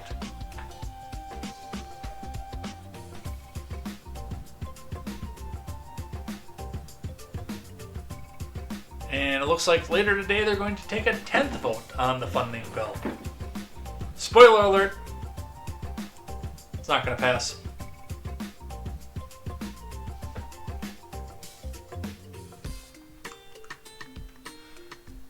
I don't have a crystal ball, I just know that's how that's going to work.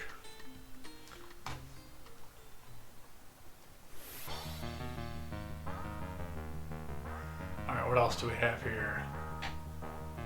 Yes, on the WIC program itself, let's back this back out of here. From Breaking 911, just in, Trump directs tariff revenue to fund the WIC program during government shutdown. As promised, breaking moments ago, more than $200 billion coming into the coffers in tariffs, and now we're learning where some of that money will go. The White House has just announced that the Women and Children Food Program will not be cut off while the government is shut down. Some of the money, as promised, breaking moments ago, more than...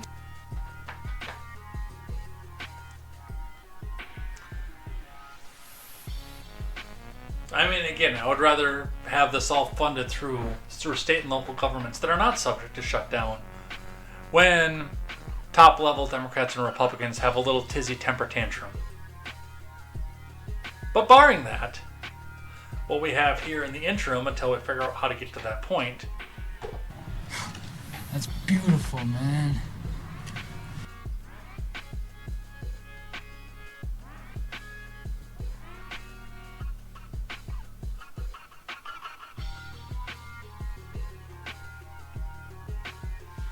From the Associated Press, government shutdown drags on as healthcare compromise remains elusive. From Mary Claire Jalonik, Lisa Mascaro, and Kevin Freaking. That freaking guy. I'm telling you. To hear the party leaders talk, the 7th day of the government shutdown sounded a lot like the first. Democrats are seeking negotiations on expiring healthcare subsidies, while Republicans say they won't discuss it or any other policy until the government reopens. The two sides are also offering starkly different visions of the ACA and how to deal with the expanded premium assistance that will soon expire for millions of people. Democrats want the aid extended, while Republicans insist the subsidized healthcare system is broken and must be cut back.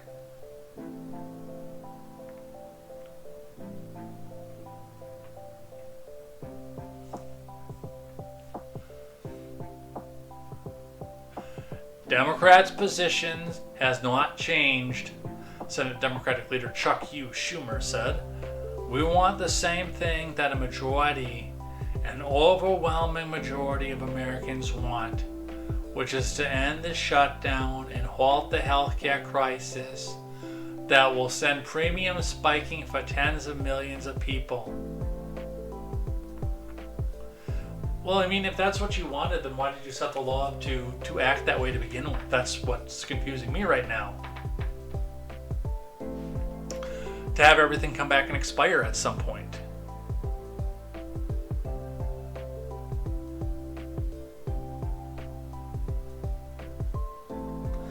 If you wanted it to be the Affordable Care Act, then keep it affordable. Now, we all know at this point that there was nothing that they wanted to be affordable about any of this.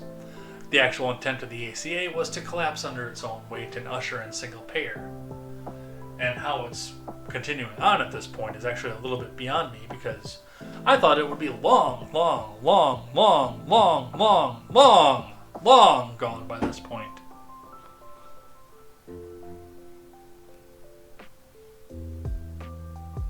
But here we are. There are some Republicans in Congress who want to extend the aid, as millions of those who receive their insurance through the ACA marketplaces are set to receive notices that their premiums will increase at the beginning of this year. But many GOP lawmakers are strongly opposed to any extension and see the debate as a new opportunity to try to reform the program.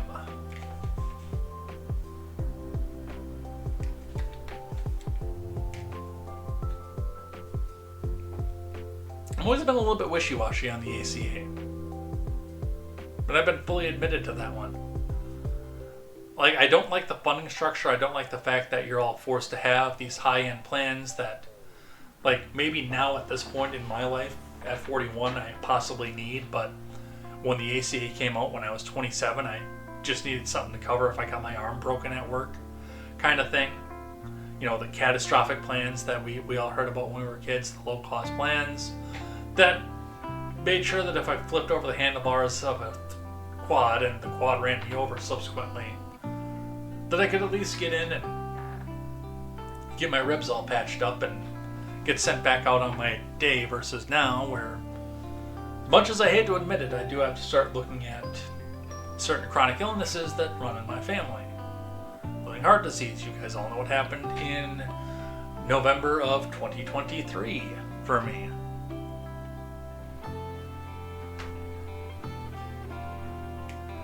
Not to me specifically, but to my dad. Whereas now I would probably go on and get a regular full service healthcare plan.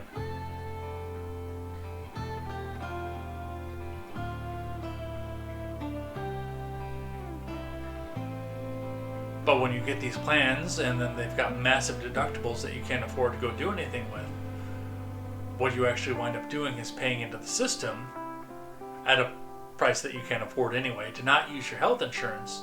So the money goes back and subsidizes people who can't get health insurance for one reason or another.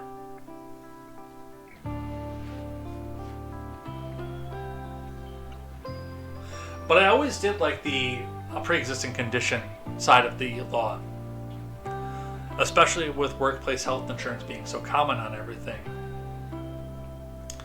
Because before that law went into place, and I don't know how often it actually happened with this, but the way that I understand the way that healthcare worked beforehand is, if you had had heart disease, a heart attack previously, if you had had cancer previously and beaten it, or a myriad of other expenses throughout your life, then you could be denied healthcare going forward or have to pay it out of pocket. So if you already were grandfathered in because your little kid got cancer while you were working at a job that you hated, because it was all that was available at the time, you're working through school or something else like that, regardless, you're in a job that you hate but trying to get by, then your kid gets cancer. When your dream job comes up and has the great benefits that you can afford, you can't run up and take it because, well, your kid has cancer. That's a pre-existing condition. I don't know how you would get something like that done without government intervention, sadly enough, but I liked it. I liked the idea that it freed up the job market a little bit to where people could, have a catastrophic event happen in their lives and then still be able to move up in the world, instead of just being completely stuck as soon as that catastrophic event happens.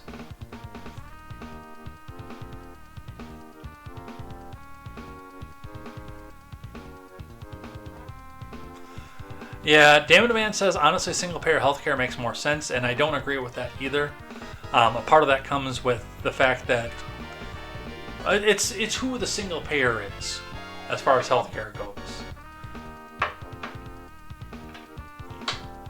And if we had single-payer healthcare, I would have to censor a lot of what I say about, especially the government, because, well, why would the entity that I have complained about so much cover me for my healthcare when I've said so many nasty things about them?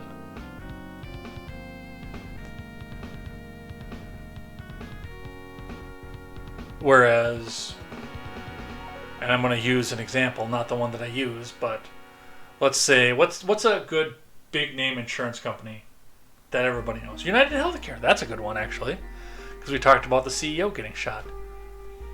If United Healthcare wants to continue to bilk money out of me, then they have to at least attempt to keep me alive. They're not going to succeed on every count, but they have to at least attempt to keep me alive, to keep getting money out of me.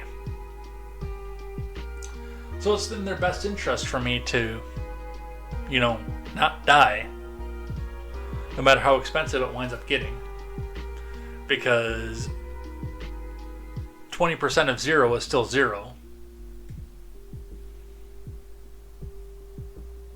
Whereas for single payer, if a bunch of people speak out against the government and die under mysterious circumstances, you've still got 300 million tax chattel to come back out and fund your coffers.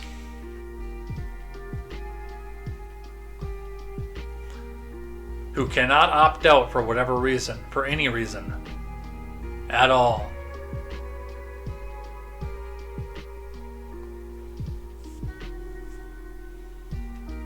Some of them can't even opt out after death. Alright, more in the shutdown news. Judge blocks Trump admin from laying off federal workers during government shutdown. From Hassan Ali Kanu. A federal judge on Wednesday blocked the Trump admin from laying off thousands of federal workers during the government shutdown, saying it appears to be politically motivated. U.S. District Judge Susan Ilston, a Clinton appointee based in California, ruled from the bench after an afternoon hearing, saying the admin isn't following legal requirements for conducting reductions in force, and the officials haven't exceeded their authorities. Ilston also cited public comments about the shutdown made by President Trump, Vice President Vance, and OMB Director Russ Vought, adding that the layoffs appear to be unlawfully targeted at Democrats. Yeah. About that.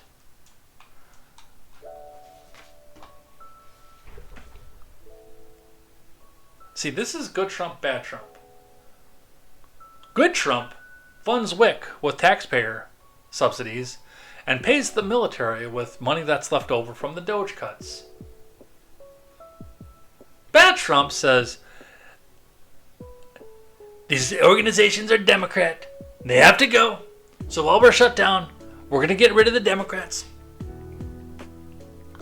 And then it goes to a court, and then they have plausible reason to say, hey, you're doing this for a political reason, and that's not legal, Mr. President. Good Trump, bad Trump. Which one do we get today? Sorry to borrow that cringy line from Ben Shapiro.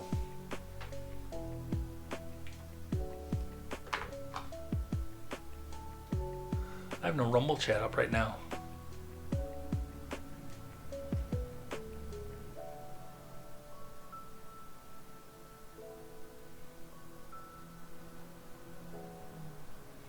The admin appears to have taken advantage of the lapse in government spending and government functioning to assume that all bets are off and that the laws don't apply to them any more than they can impose the structures that they like, Ilston said. The judge's order blocks the admin officials from taking any actions to issue RIF notices to employees in any federal program or activity that includes workers represented by the American Federation of Government Employees, the country's largest federal employees union, which unfortunately makes this go partisan in the other direction because the vast majority of the people who join the union have that little D next to their names, at least willingly.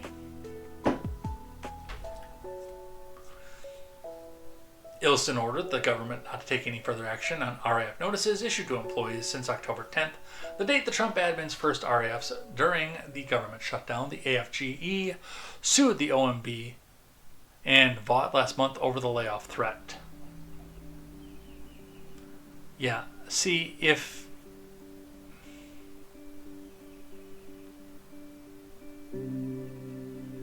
you go through and say you're doing it on a partisan manner, you're probably going to get your pee-pee slapped.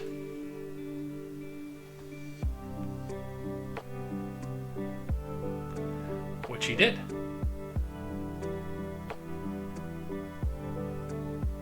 Some of the commentary coming from people who don't understand economics at all.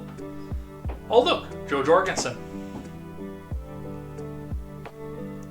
I worked with her social media director through this very webcam, actually. You guys remember Elaine, if you've been here for a long time.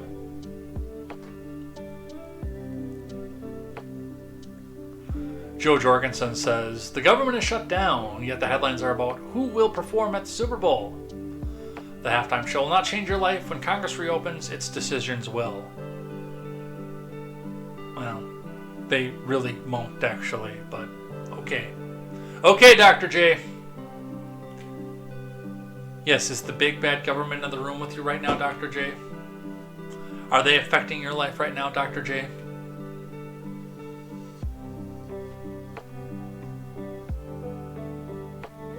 Dr. Jorgensen is living proof that the libertarians aren't putting somebody to actually run for president. They're just paying back favors to people that have done them favors in the past by giving them an opportunity to sell a book or a podcast or something.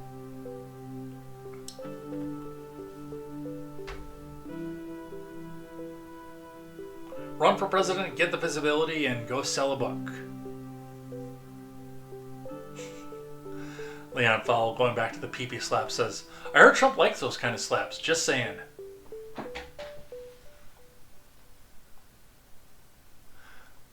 Marjorie Taylor Greene, The Plant, says, the government is still shut down, and notice that nothing has changed in your life. It's just drama on TV. Which might be the most intelligent thing I've ever heard her say at this point. It's all unnecessary drama.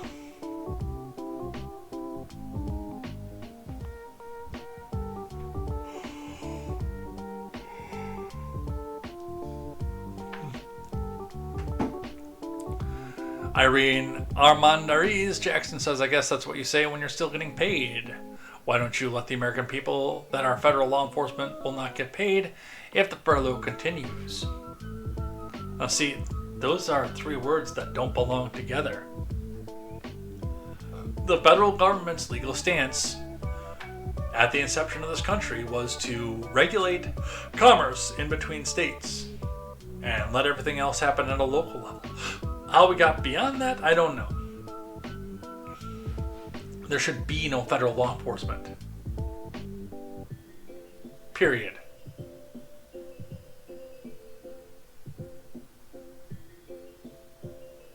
And by the way, that is also what I say because I'm still getting paid. I've said from the beginning on government shutdowns, if I ever became the president, well, first off, if I ever became the president, I would be presiding over nobody because every last other qualified human being on the planet would already have passed away in order for me to become the president.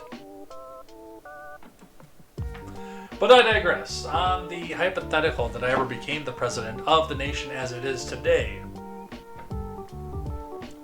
and we had one of these stupid CRs when I put my hand on the Bible on January 20th. At January 20th, I would already, the day of the swearing in, after I swore in, the first thing I would do would say, hey, you know what? I'm your president now. I already had my people look into this. This is exactly how many days these morons in Congress and these other morons in Congress have to come together to come and bring me a balanced budget. I am not signing anything other than a balanced budget. You have this many days to do so, otherwise the government's shutting down. And those of you who have government jobs, go start looking for something else, because I have no faith that they're going to do it.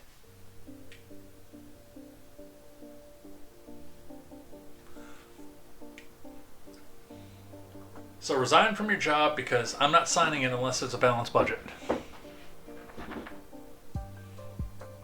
Now the onus is on your elected officials. If they don't get on it, that's between you and them. But it is all unnecessary drama.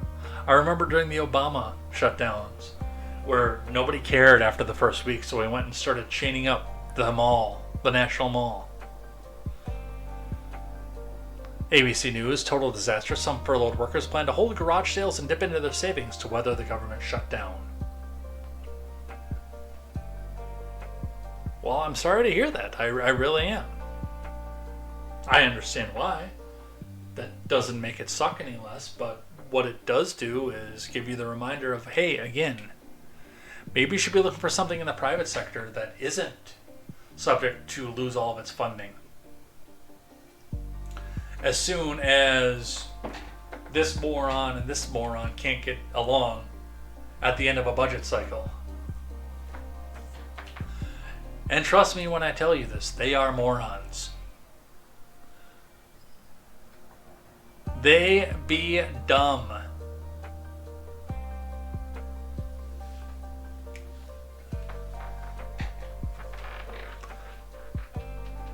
The IRS should still be running, so I wonder if that's going to mean that my tax return, my tax refund, is going to go through. I think it is, because the IRS accepted it. I had to get an extension this year because of some drama with my current employer being bought out, and one of the past subsidies not sending out a W-2.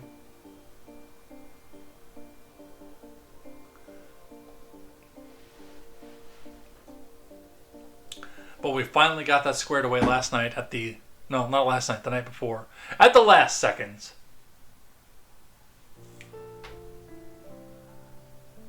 I want this done by the second week of January next year. I don't want to go through that again. That sucked. Is that a bad word, morons? Let's see if it stayed up. No, it's still up. So, you're good. The only tears that we have over those words are the tears of the kingdom. Because that's the name of this song. I've not played Tears of the Kingdom. I played a little bit of Breath of the Wild.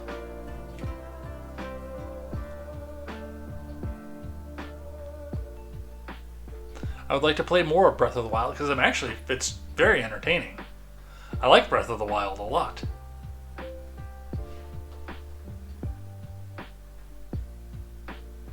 Now that I know how it works.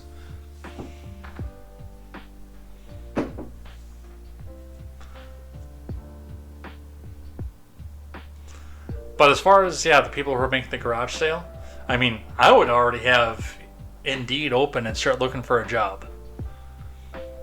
If my employer was that flaky. And this, by the way, coming from somebody who has worked for an employer that was so small time that he's had a paycheck bounce. I had taken a break from school because the school that I went to didn't go on traditional semesters. That you took one class at a time, 3 weeks at a time. So I took one of those classes off, and I was living in Mass, and I came home to Wisconsin for 3 weeks. I took off from my job, but the paycheck that was supposed to get direct deposited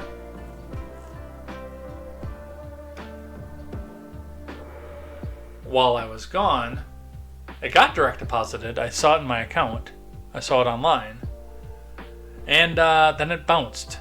I was at a bar in Kenosha, trying to pay for drinks I was having with an old friend that I had not seen at that point in a year.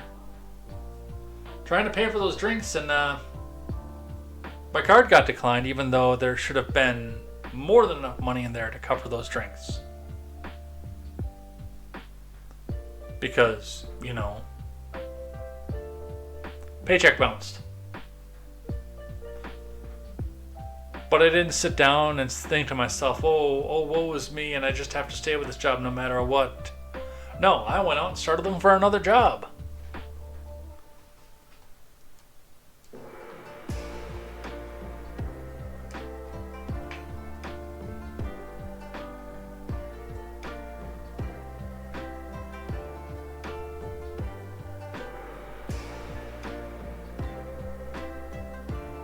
never understood the desire to work for the federal government.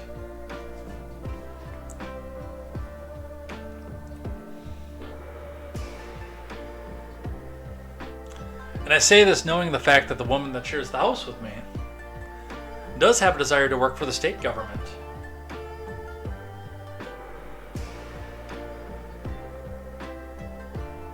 If I had to take a government job, I'd like to be municipal if I had to take a government job. Because again, I've always been of the mindset of your governance should be as close to home as possible, but the state is a way better option than the federal government. Especially, given the fact that this happens. Alright. Speaking of the lovely Palm providing this news story for me, which I find interesting, and I think that there's some outrage that's premature on this one. I think that they're getting outraged on this one to be outraged on this one.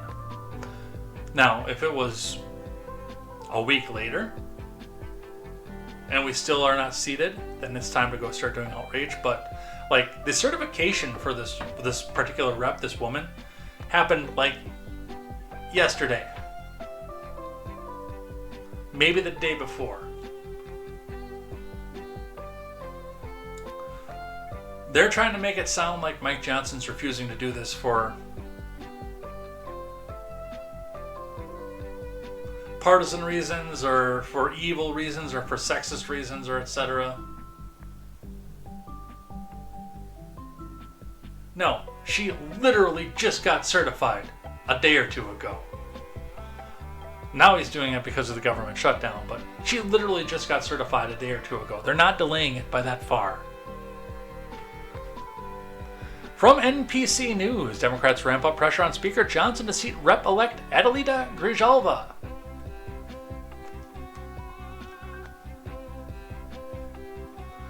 Grijalva won a special election of the House more than 3 weeks ago, but it hasn't been sworn in yet amid the government shutdown. But see, and again, that's not the reason.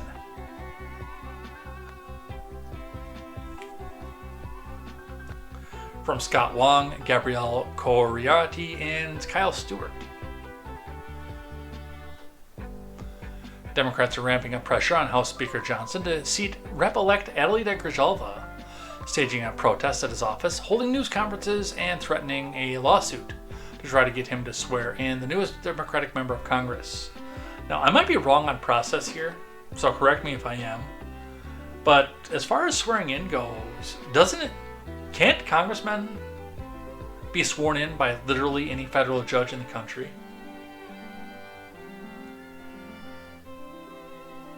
I was the understanding that all you need is a federal judge to do the swearing in.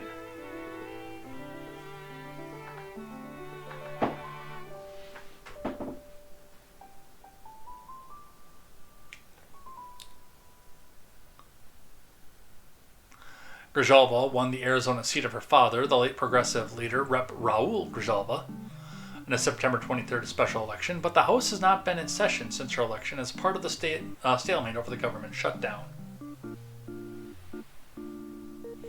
While Grijalva has been in and around the Capitol complex waiting to take the oath, Johnson has said for the past 2 weeks he won't swear her in until the government reopens. Now, I would say that is actually a reasonable position to take. Is that if you're in the midst of a government shutdown because Democrats won't come in and do the clean CR, then that's a reasonable position. But regardless of that, Arizona didn't certify her until like this week. So NPC News, your theatrics are showing. Once she is seated, Grijalva would bring the House to 219 Republicans and 214 Democrats. She's also expected to be the final signature needed to force a House vote to release the Justice Department's Jeffrey Epstein files. You could preempt all of this by just releasing those now.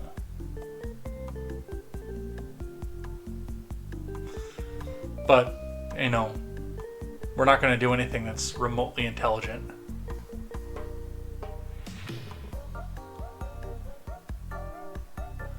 Why is my Rumble chat not there? There it is. Oh look, and I have a commercial too. Those of you who do watch on Rumble, either live or on the replay, I apologize so much for the cringy ads that go on there. I see this stuff because I watch Sticks on Rumble because he does new tech exclusives.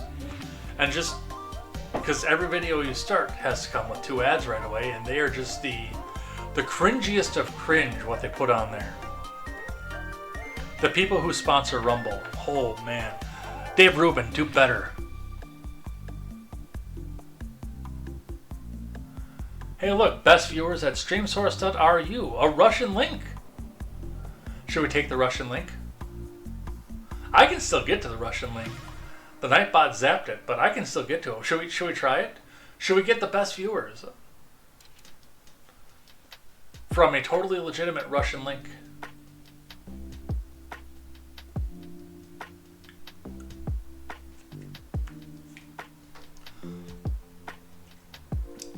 Now, Democrats are trying new, more aggressive tactics to force Johnson to reverse course. On Tuesday night, Grijalva and members of the Democratic Women's Caucus marched to Johnson's office chanting, "Swear her in." A U.S. Capitol police officer briefly tried to stop lawmakers and could be seen on video getting into a short verbal altercation with Rep. Nanette Barragan of California.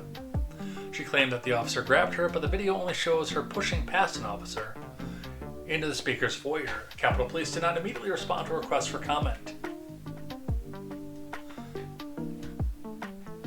It's a good question, Leon Fowl. Why are the victims not releasing a compiled list? Why do we need those worthless people in Congress to make it happen? Looks like a bunch of BS to me.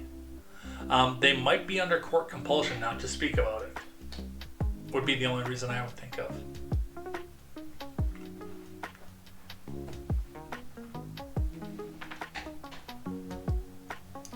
Damned Man says, maybe on a closed system filled with malware. Oh, like my regular computer.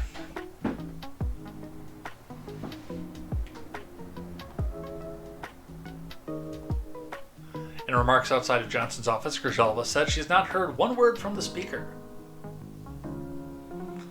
I am a woman of color from Arizona. And 700,000 people deserve to have their voice heard, Grijalva said. Let's just be really clear, if I were a Republican, I would have already been sworn, and that's not acceptable. They're afraid of me signing and being the 218th signer to the Epstein petition. Now, what she's saying is correct. Yes, if she was a woman, or I'm sorry, if she was a Republican, at this point that we're speaking right now, she probably would have been sworn in. But it would have happened yesterday, not 2 weeks ago.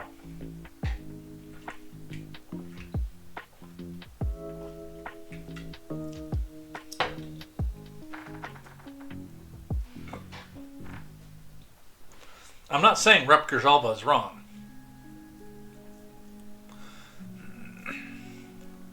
Johnson was not in the Capitol building during the protest, but Arizona's 2 Democratic senators, Gallego and Kelly, verbally sparred with Johnson in the same spot just last week over his refusal to immediately seat Grijalva.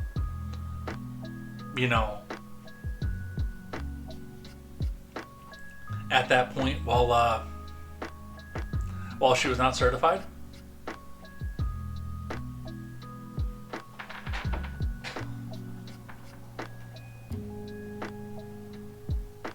Tuesday night's protest came out of the same day that top Arizona state officials certified the results of Grijalva's election victory. Yeah, see? Tuesday night's protests came the day that they certified. So she couldn't even be seated until Tuesday. And on Tuesday, AG Chris Mays, a Democrat, sent a letter to Johnson threatening to sue if he did not seek Grijalva or set a date to do so.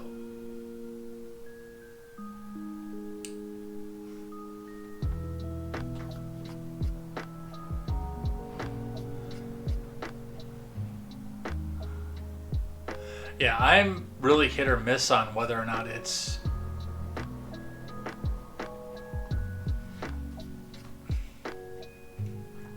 if it is a thing to do to try to seat her or not seat her during the government shutdown.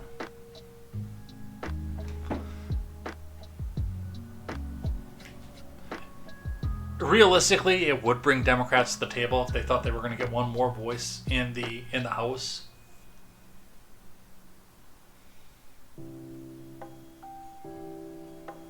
I don't know. All right.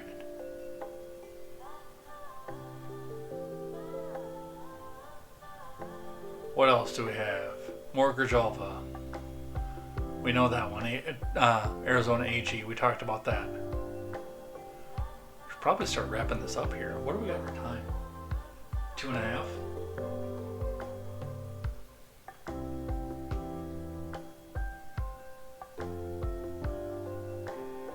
Let's talk about the peace deal for a little while. Trump world leaders signed Gaza peace deal after Hamas frees all living hostages, which regretfully only came out to be 50. I'm going to choose not to read that one, damned man. Apologize.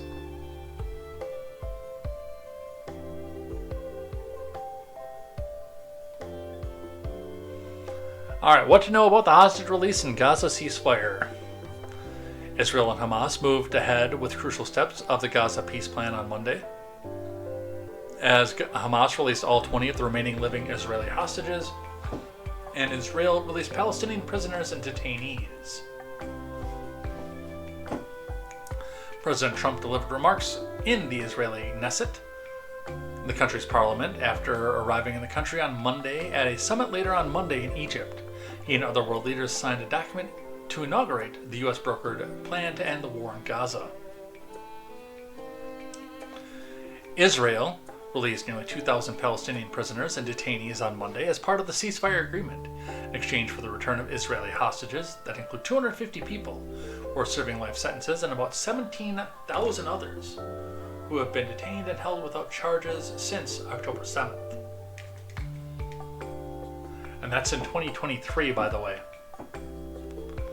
The remains of 4 deceased Israeli hostages were returned to Israel on Monday. However, 24 others still have yet to be returned. Mr. Trump said not all of their bodies have been found and recovered. Aid began flowing back into Gaza following the ceasefire between Israel and Hamas that went into effect on Friday. Israel has completed a pullback of its military troops to a pre-approved line in the Palestinian territory. So the big question here is, now what is Greta Thunberg going to protest? Because the war in Gaza appears to be over. We're not 100% out of the woods yet, but we're closer than we have for a while. Harris commends Trump for Israel-Hamas deal, joining Biden and the Clintons. Which we can talk about that separately, so let's do that.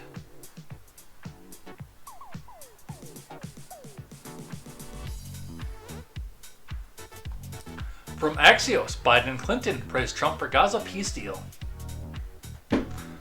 You starting to see why the Republican chat thing came out right now?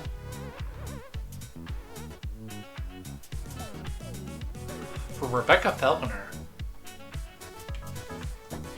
former presidents Biden and Clinton praised Trump on Monday for the Gaza peace deal brokered between Israel and Hamas. Biden said on X that he's deeply grateful and relieved, man. Come on. The day come where Hamas had freed the last 20 hostages. And Clinton issued a similar statement on the platform saying he's grateful for a ceasefire that's taken hold. Hey, Monica, you want to go piss Hillary off again?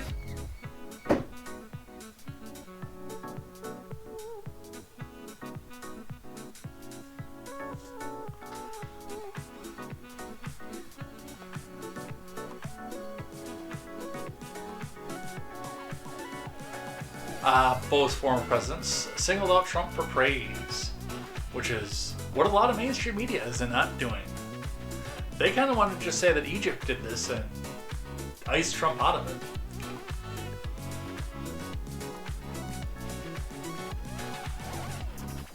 Biden said, hey man, the road to this deal was not easy. And that his administration worked relentlessly, man, to bring the thing home. and get relief to them brown people over there. Come on. Clinton called for a lasting peace in the region, saying, President Trump and his administration, Qatar, and other regional actors deserve great credit for keeping everyone engaged until the agreement was reached.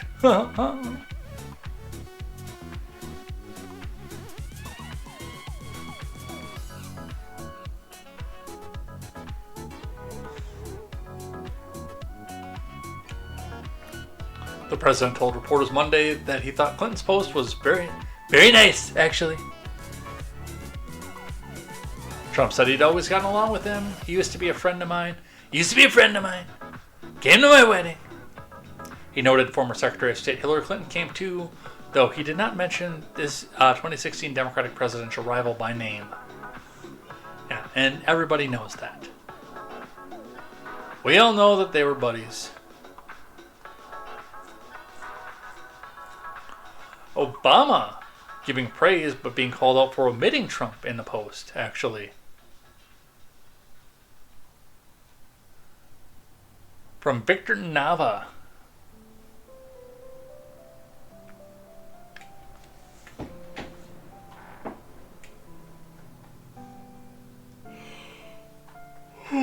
Excuse me. I haven't had enough caffeine yet, apparently.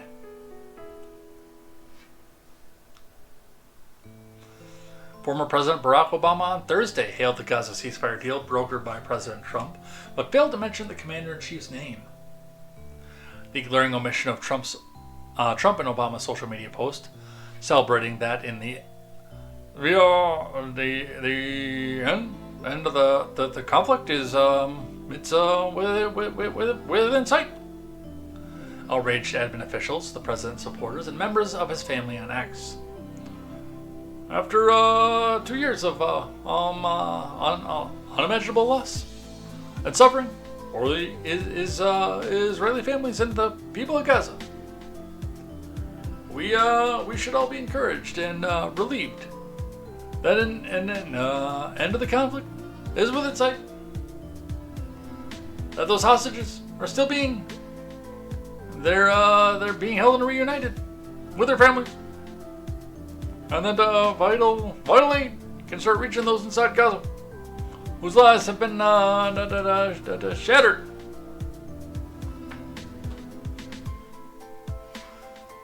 More than that, though, it falls on who's involved in it, the Israeli and Palestinians, with the support of the U.S. and the entire world community, to begin the hard task of rebuilding Gaza. And to commit to a process that, by recognizing the common humanity and basic rights of both people, can achieve a lasting peace, the former president said. The president's eldest son, Trump Jr., quickly jumped on Obama for not mentioning his father's name. I'll finish it for you. Thank you, Donald Trump, Don Jr. wrote on X. Rep. Greg Steube of Florida fumed that Obama just can't do it. You can't bring yourself to say Trump's name or give him any credit, Steube wrote on X. The fact is, the president has been cleaning up yours and Biden's Middle East messes since the day he arrived in Washington, from the disastrous Iran deal to the failures in Gaza. Also fair, by the way.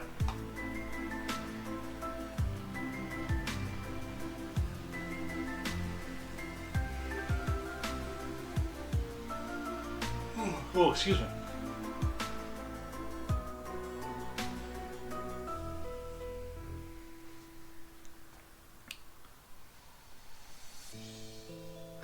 Yeah, you got to imagine that was pretty painful for Barack Obama. He worked so hard setting up what happened in Israel and Palestine. And now it's just flicked away at this flick of a pen.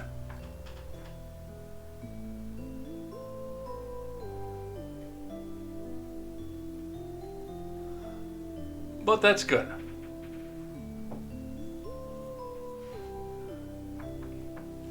Now, unfortunately, we're not done over there yet.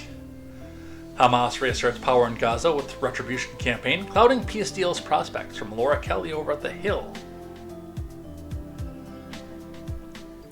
Hamas is carrying out a wave of retribution executions and asserting its control in areas of the Gaza Strip where Israel has withdrawn, highlighting the challenges facing Trump to get the group to give up its arms and power as part of his 20-point plan for peace. Hamas has killed at least 33 people since the ceasefire went into effect this week, according to reporting from Reuters, with at least 7 men dragged into the Gaza City square on Monday. The men, their hands bound, were forced onto their knees and shot from behind in public view, dozens of people, Reuters stated. Gaith Al-Amari, a senior fellow with the Washington Institute for Near East Policy and a former Palestinian negotiator, said that Hamas has a head start on reestablishing its control in Gaza absent an international security force and an apolitical governing body.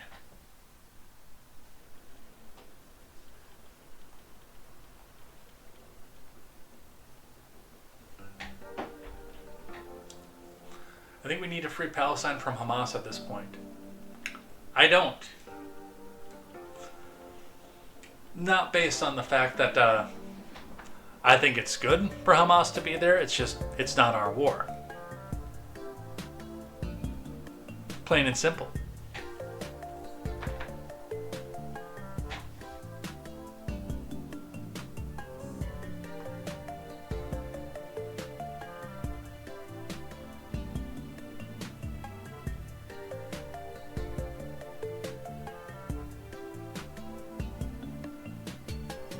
The men, their hands bound and forced down. We saw about that one. The longer the time passes, the more that they establish themselves on the ground, and now the security sphere will soon start seeing them also doing the civilian sphere, and they will start removing rubble and building. Oh, we moved here.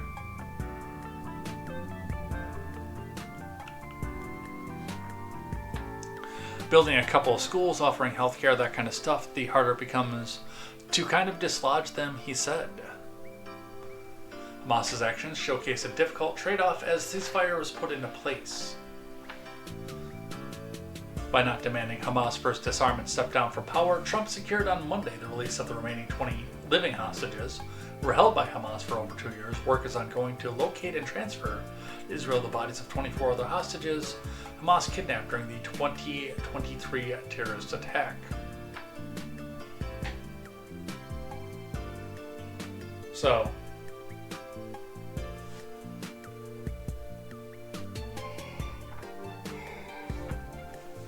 oh, excuse me. I need more caffeine, you guys. So, we're not out of the night yet on this one. Man, that rant must have really taken it out of me.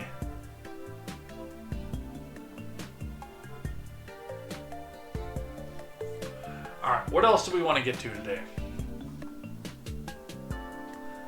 The Voting Rights Act. I want to touch on that one briefly.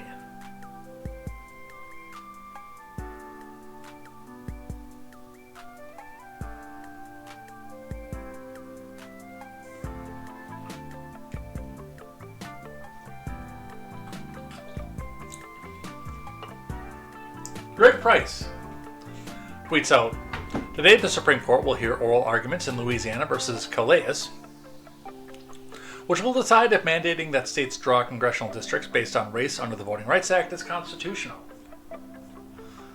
For years, Democrats have taken red states to court to mandate that they draw majority black congressional districts like this one, at the center of today's case that stretches all the way back from Shreveport to New Orleans. It's a case that reflects the broader redistricting fight, which has nothing to do with the evils of gerrymandering, but the fact that Democratic Party, by counting illegal aliens in the census, undercounting the population of red states, and weaponizing the Voting Rights Act, has given themselves more political power than they deserve. And they're terrified because these pillars of democratic power may soon be coming to an end. Alright, what's happening here? Let's talk about this. Now, this being two extremely gerrymandered districts, these shapes do not occur in nature. It's about as bad as Illinois is because of the Voting Rights Act saying that they have to, given the percentage of their population, have to have X amount of majority of black districts.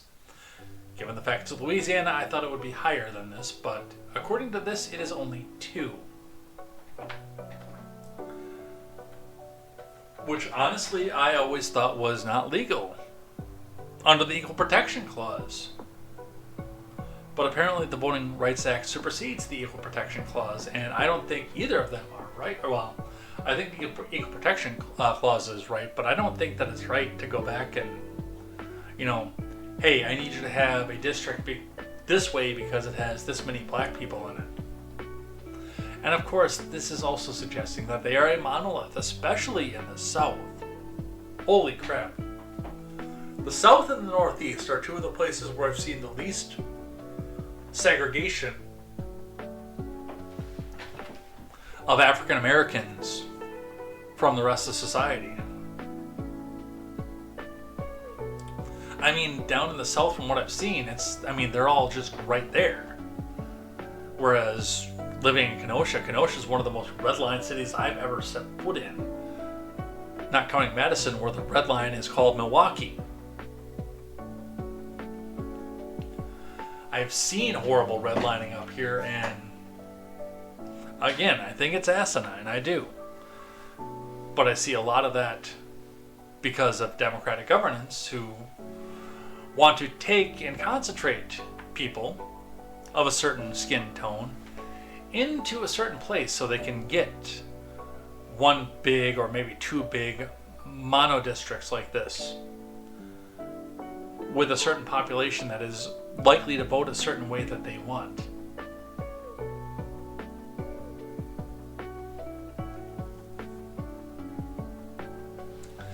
And I don't know how redlined the South is, honestly. Just spending time in North Atlanta and Nashville. Especially those 2. I never saw it. Everyone seemed to be integrated with each other.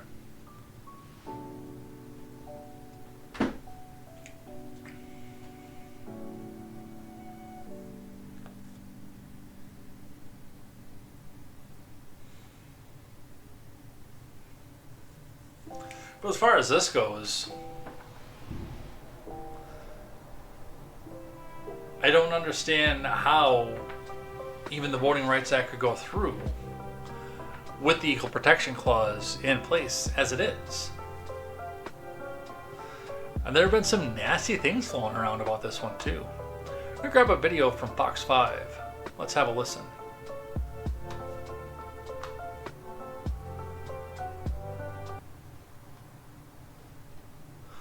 Fox 5, Supreme Court weighs the future of the Voting Rights Act. The court's decision could affect every state and potentially the balance of Congress ahead of the 2026 midterms. Our legal correspondent Katie Barlow was at the High Court today with the latest.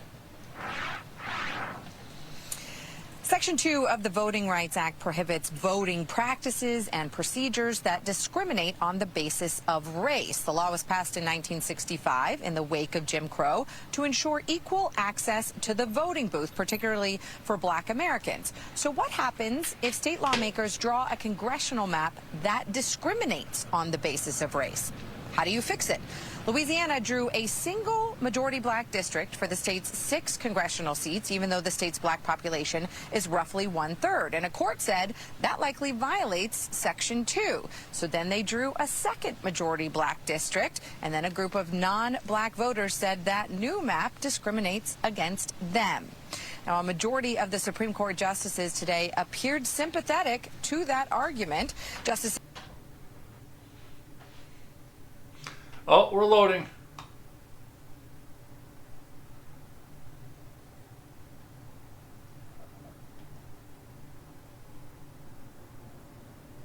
Apparently that's all I'm going to get out of that one.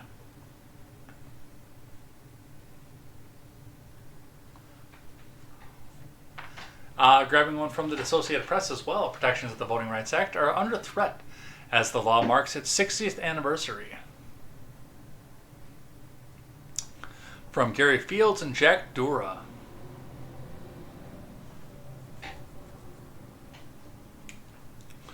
Wednesday is the 60th anniversary of the day Lyndon Johnson made his way to the U.S. Capitol and, with Martin Luther King Jr. standing behind him, signed the Voting Rights Act into law.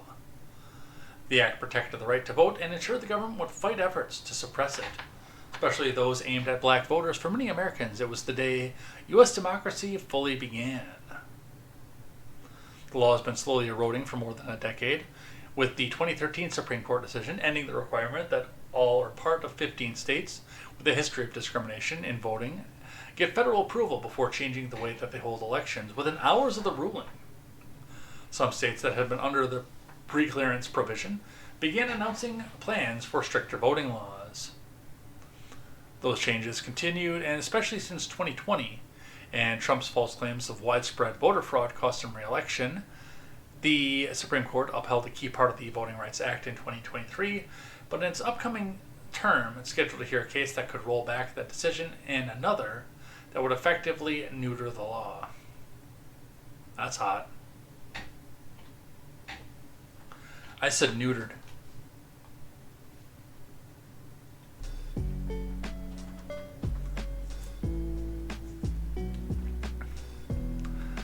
Voting rights experts say those cases will largely determine whether the landmark law passed during a turbulent era decades ago will have future anniversaries to mark. We're at a critical juncture right now, said Demetria McCain, Director of Policy at the NAACP Legal Defense Fund. And let's be clear, our democracy is only about to turn 60 when the Voting Rights Act anniversary gets here. I say that because there are so many attacks on voting rights, particularly as it relates to black communities of color.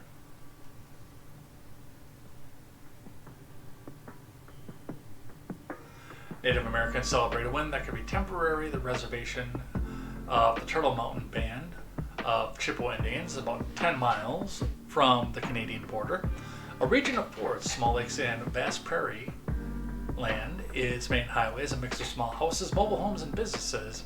A gleaming casino and a hotel stand out not far from grazing bison. In 24, the tribe and another in North Dakota, the Spirit Lake tribe, formed a joint political district for the first time. They filed a lawsuit arguing that the way lines were drawn for the state legislative seats denied them the right to elect candidates of their choice. U.S. District Court Chief Judge Peter Welty agreed and put a new map in place. State Rep Colette Brown ran for the legislature because she wanted to see more Native American representation, and she won under the new map. It felt surreal, I felt accomplished, I felt recognized, said Brown, a plaintiff in the lawsuit at the Spirit Lake Tribes Gaming Commission, executive director. I felt okay. It's time for us to really start making a change. It's to really start educating from within so that we're not silenced. But my biggest question with this is, again, one person, one vote. How are you being silenced? I do understand that there's going to be a level of gerrymander that comes out of something like this where it's going to go into the other extreme. Now, the way the maps are drawn right now, I do consider to be unfair and unfairly biased towards Democrats, which, with stuff like this continuing to come along, and the fact that any first-year law student could look at the Voting Rights Act and what it's been doing to redistricting and saying, hey, this does not comport with equal protection under the law. That section of the law has been under fire for a very, very, very, very, very long time. And I do think that there's a part of this that's part of the push to get the gerrymandering ban, because as of the point that the gerrymandering ban was in, that we're currently sitting, the maps do very, very heavily favor Democrats. And getting a ban on gerrymandering could, neuter this part of the law, or eliminate this part of the law, and still make it impossible to go back and district back out, calling it gerrymandering. I would like to see how gerrymandering would work under a census-controlled arrangement, but, that's things where we can go back and say, hey, we'll figure this out on another day.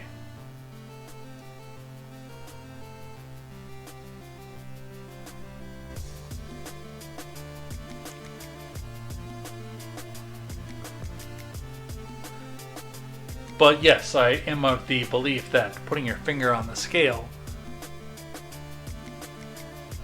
even calling a certain skin tone of people a political monolith, both run afoul of the Voting Rights Act. Buster Hoonahan says, good to see you live. Just found your channel last week, if I recall correctly. Well, welcome in. I think we're going to be finishing up here, because I have another appointment to go to. Not for me this time. This one is for Palm. And I'm either going to be taking care of Ed Jr. during that or going with. So,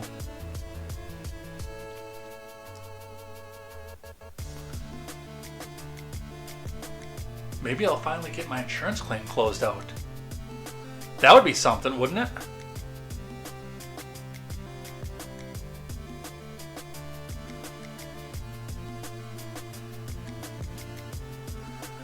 This one I found interesting in the midst of this. In an insane move, Justice Ketanji Brown Jackson declares we need to draw congressional districts based on race because black people are like disabled people. Which, and I've got a different X status here that I want to... Oh yeah, there's a video that's embedded here. So we'll listen to that in just a moment. They don't have equal access to the voting system. They're disabled. This is utter madness. How did she get on the Supreme Court? Well, because Joe Biden said that he was going to put a black woman on there. That's possible. And again, I've always actually defended Ketanji Brown Jackson on this because on paper, she actually was a really good candidate. I came right out and said that. Elaine and I were having this argument back when Elaine and I were still working together. No, I'm sorry, we weren't working together at that time. Katie Zed and I had this argument. Katie Zed, who is way further to the right than me, also came up with the same conclusion that yes, on paper, Ketanji Brown Jackson looks very, very good for the Supreme Court. And should not have been a problem for her to be on there.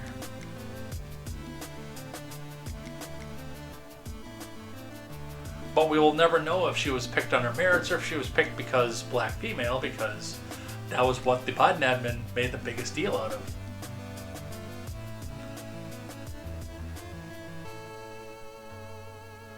Coker says, hello streamer, I am new here. I see you need real followers, viewers, and chatters. I am a channel growth specialist on Fiverr. I can help you gain 500 to 1,000 real audience and boost your earnings $64. Depending on your stream hours. Add me on Discord. Should I add him on Discord? Hey, look, there's Arvold. Arvold! Arvold! I have something for you before we go any further. I was supposed to be organizing news stories last night. That's not what I wanted to do.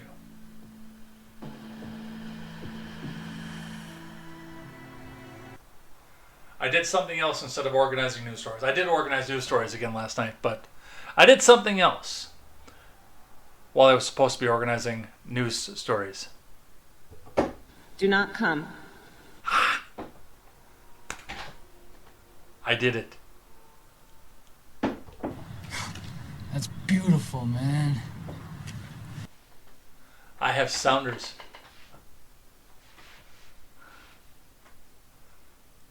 But I want my own ass! I want my own ass! That's all I have so far. Alright. Anyway, going back to Ketanji Brown Jackson. Like I said, Katie Zed and I both agreed on paper that Ketanji Brown Jackson was very qualified for the role.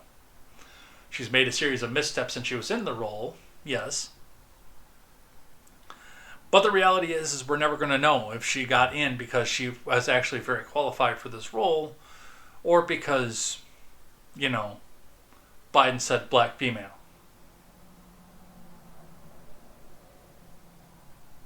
I don't know that one, but I would put it on there.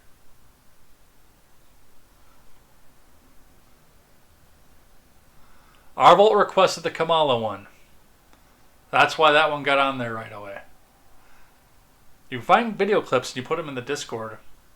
I will review them. They're not all going to make the cut. But I will see what I can do. I guess I'm thinking of it, of the fact that remedial action action absent discriminatory intent is really not a new idea in the civil rights laws. And my kind of paradigmatic example of this is something like the ADA. Congress passed the Americans with Disabilities Act against the backdrop of a world that was generally not accessible to people with disabilities. And so it was discriminatory in effect because these folks were not able to access these buildings. And it didn't matter whether the person who built the building or the person who owned the building intended for them to be exclusionary. That's irrelevant. Congress said the facilities have to be made equally open to people with disabilities if readily possible. I guess I don't understand why that's not what's happening here. The idea in Section 2 is that we are responding to current day manifestations of past and present decisions that disadvantage minorities and make it so that they don't have equal access to the voting system, right? They're disabled. In fact, we use the word disable in Milligan. We say that's a way in which you see that these processes are not equally open.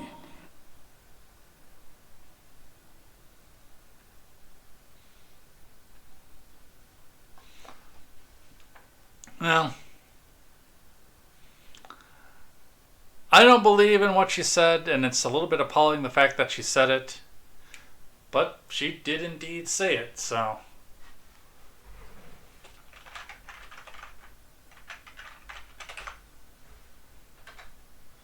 I made a channel in the community segment for sounder submissions. So you can submit to there. Damn man put it in articles now, but yeah, you can submit over to there, and I'll look. I know which clip you're talking about on this one. I think I'm going to put that one on there. I know which part of that one you're going for. But yes, now if you have something you want on the sounder board, you put it in, I review it, I make the decision, the best ones make the cut.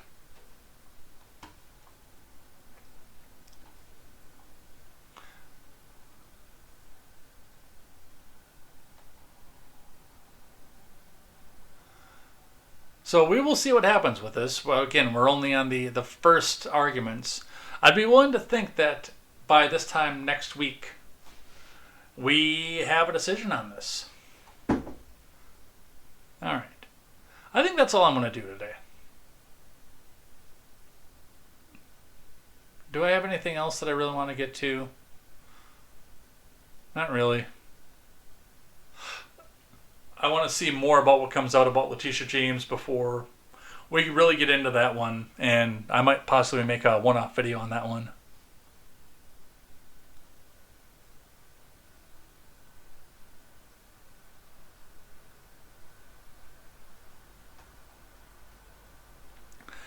Hold on. Before we get into things I like, I want to kind of address what Leon Fowle said for something, because there's an actual way to make this small government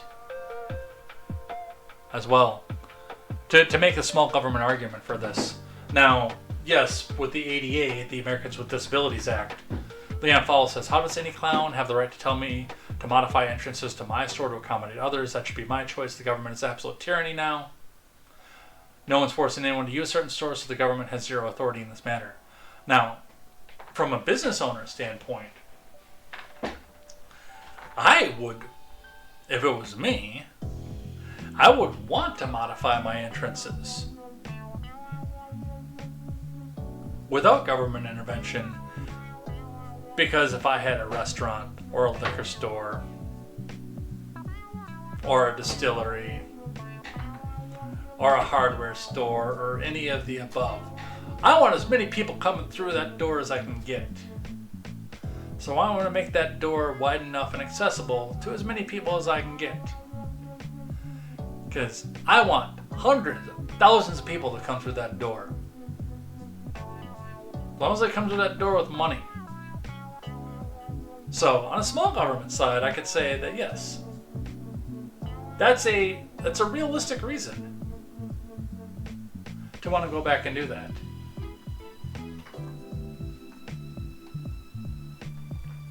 if I don't have handicap accessibility, then the wheelchair people can't come into my store. And they can't spend my money. Or their money, rather. And I want them to spend my money. Or spend their money. Jeez.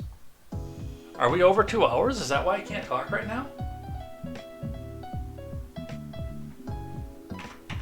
Speaking of getting as many people into the store as possible, let's start closing out our show. And let's do that with the rules of acquisition. No, you're right. That's where I'm going with it. The government shouldn't have to enforce it because it's just intelligent business of, hey, I want people to come in here. Within reason, if I had a trampoline park, I obviously wouldn't want to have handicap access, wheelchair access out to the trampolines because that sounds like a lawsuit waiting to happen. But yeah, if I'm selling hammers and nails, I'm going to use those hammers and nails and build a damn ramp.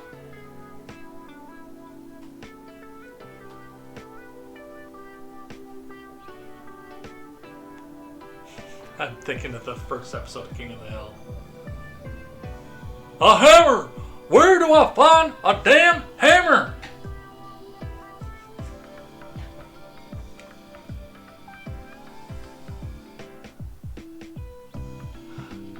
I want some flashlight batteries and a tap and die. Do you know where I find a tap and die?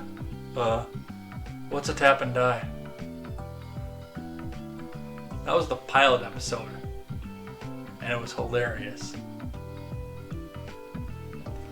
Alright, let's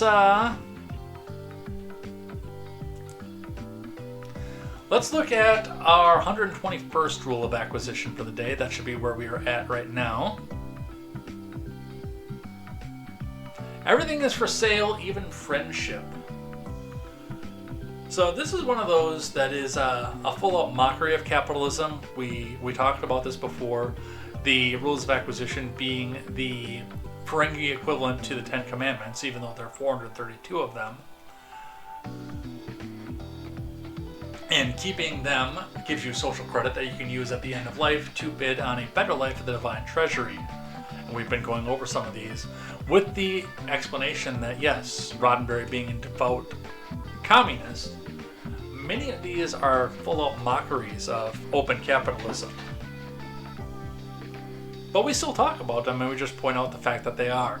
Inadvertently, a lot of these rules of acquisition are good business, and I don't think Roddenberry intended it that way when they made the shift on how the Ferengi were going to be in the series. And make them more comic relief. I think he thought that everything that they spewed was going to be communist propaganda to denounce capitalism. And like the vast majority of these rules are actual good business practice.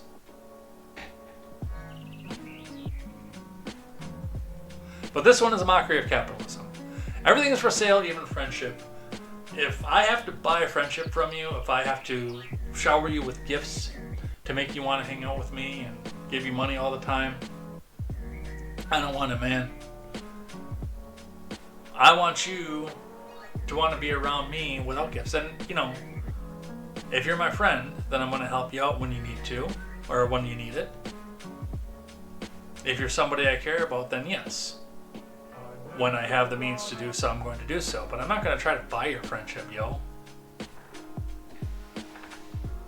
That's not my style. And yes, I think this one is a mockery one. Alright, let's do some things that I hate and then some things that I like.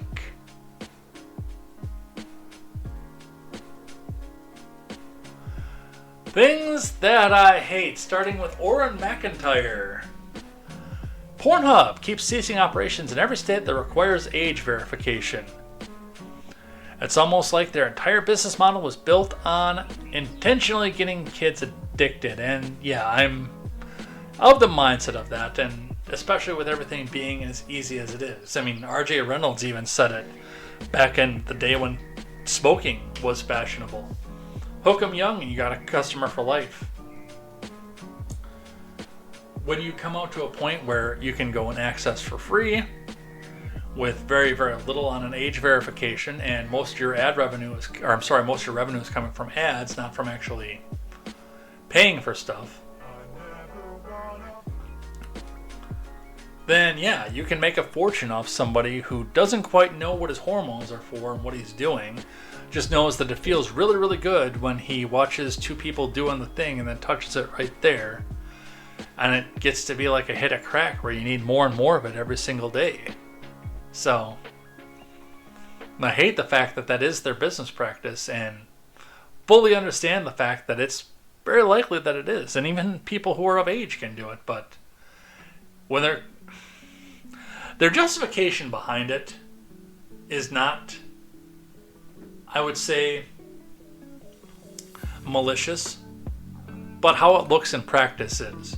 Their justification behind it, of course, is the fact that people don't want to use their site if they have to go back and put in an ID, because then that can be traced to them, and their IP address can be used to find which nasty videos that they watch and see what kind of stuff that they're into.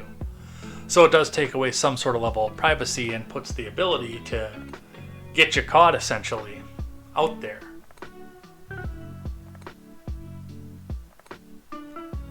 But given the way that developing brains work, even before the age of 18, although it still stretches out to before the age of 24,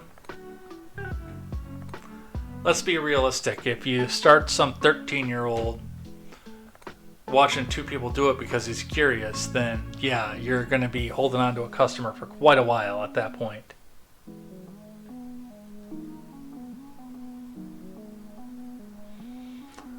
Pa managed to sleep through the stream.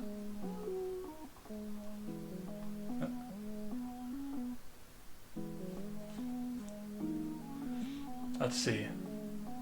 Oh, yeah, they were going over my Hank Hill impression. Twitter limited hangout. Gong says, I don't want to have to shower you with gifts to be your friend. I see that as becoming red-pilled on the woman question. There's an Ed Jr.? Yes, there is an Ed Jr. Ed Jr. is like Khan Jr., by the way. In King of the Hill. Ed Jr. is a girl. But because there are really, really weird people out there that want to harm other people that have political differences, Pom and I agreed that no names on the internet for her. I think her name is out there. I'm not going to release it right away for her own privacy. If she wants to put it out there, she can, but she's always been Pom on stream. But yes, we will never be releasing our daughter's name on air, and she will not be able to show her face on camera until she is at least, I would say, 13 to 15 and can make a reasoned decision on whether or not she wants to be in the public eye. I know, like Blonde in the Belly of the Beast said it was okay to do when her oldest one was a baby because all babies look the same. No, that's not how we're going to do the practice in this house. Ed Jr. is not going to be seen on camera until she can reasonably make the decision for herself, whether or not she wants to be private or public. Sucks for you guys because she's adorable, but...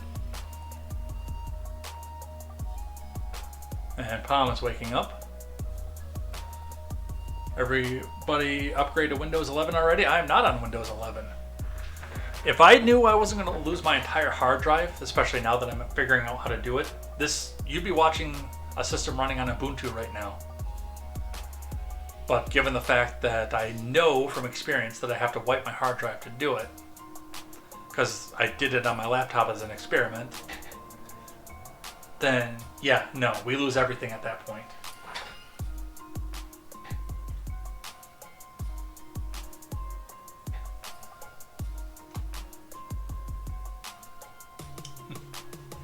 Ed Tamer.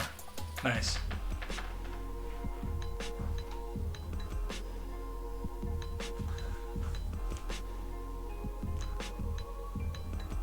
And by the way, just so you guys know, J. Edgar is my real name.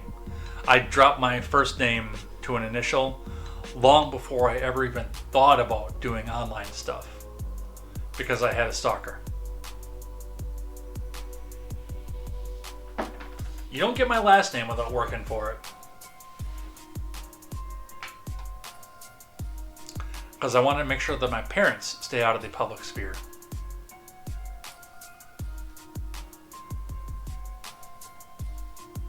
Alright, but yeah, Pornhub shutting down in Arizona. I believe it's already shut down here, actually, too, in Wisconsin.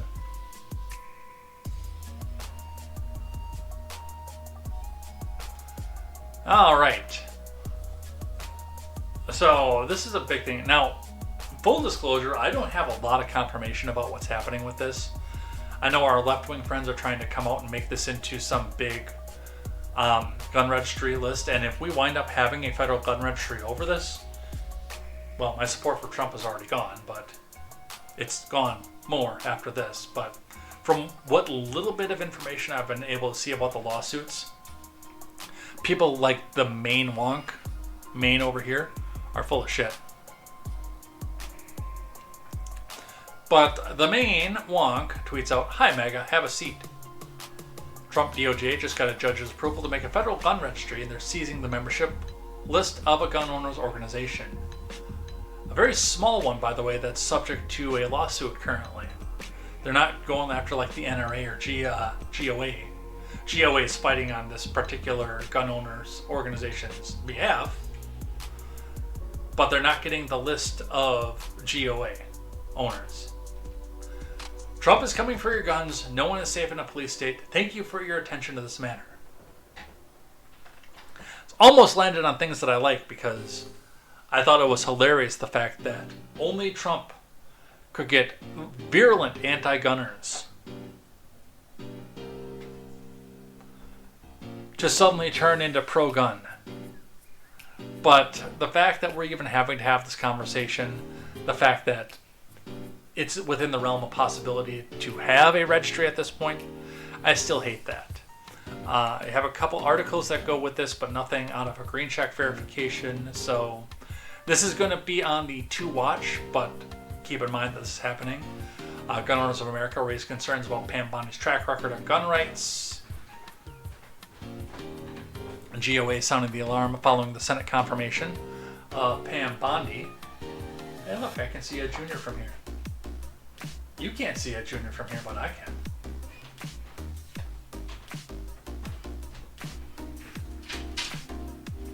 She is right here.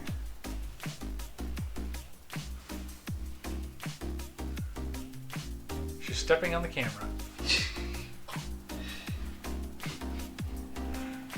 That's my baby.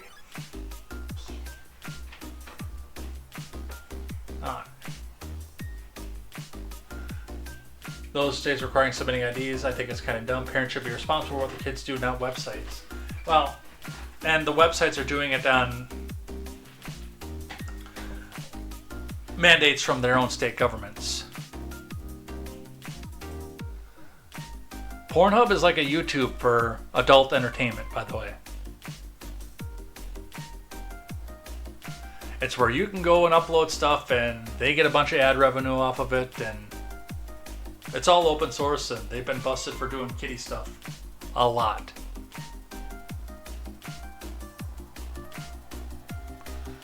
Let's see. The GOA doesn't really go into a lot of what's going on with the lawsuit.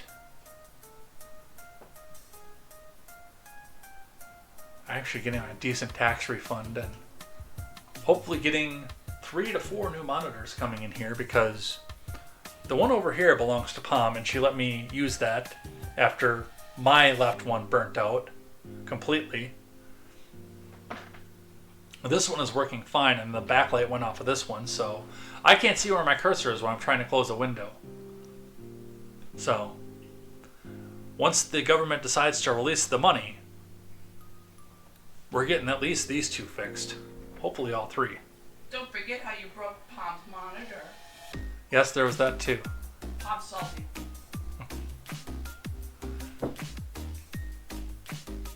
And this article from Ann Lehman blog also saying that pro-gun groups accusing Bondi of doing what gun owners have long accused Democrats of wanting to do. Again, I have no official confirmation on this one yet, just a bunch of basic blog posts on it.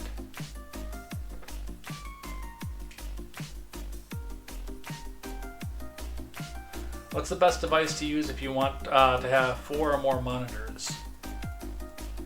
A good video card. that can support it. I had a video card before that's my friend Seawall donated to me that had 4 holes in it, but only 3 of them would work at a time. And then he sold me a different one when he upgraded one in one of his servers that has 4 holes and they all work. I just still only have 3 screens.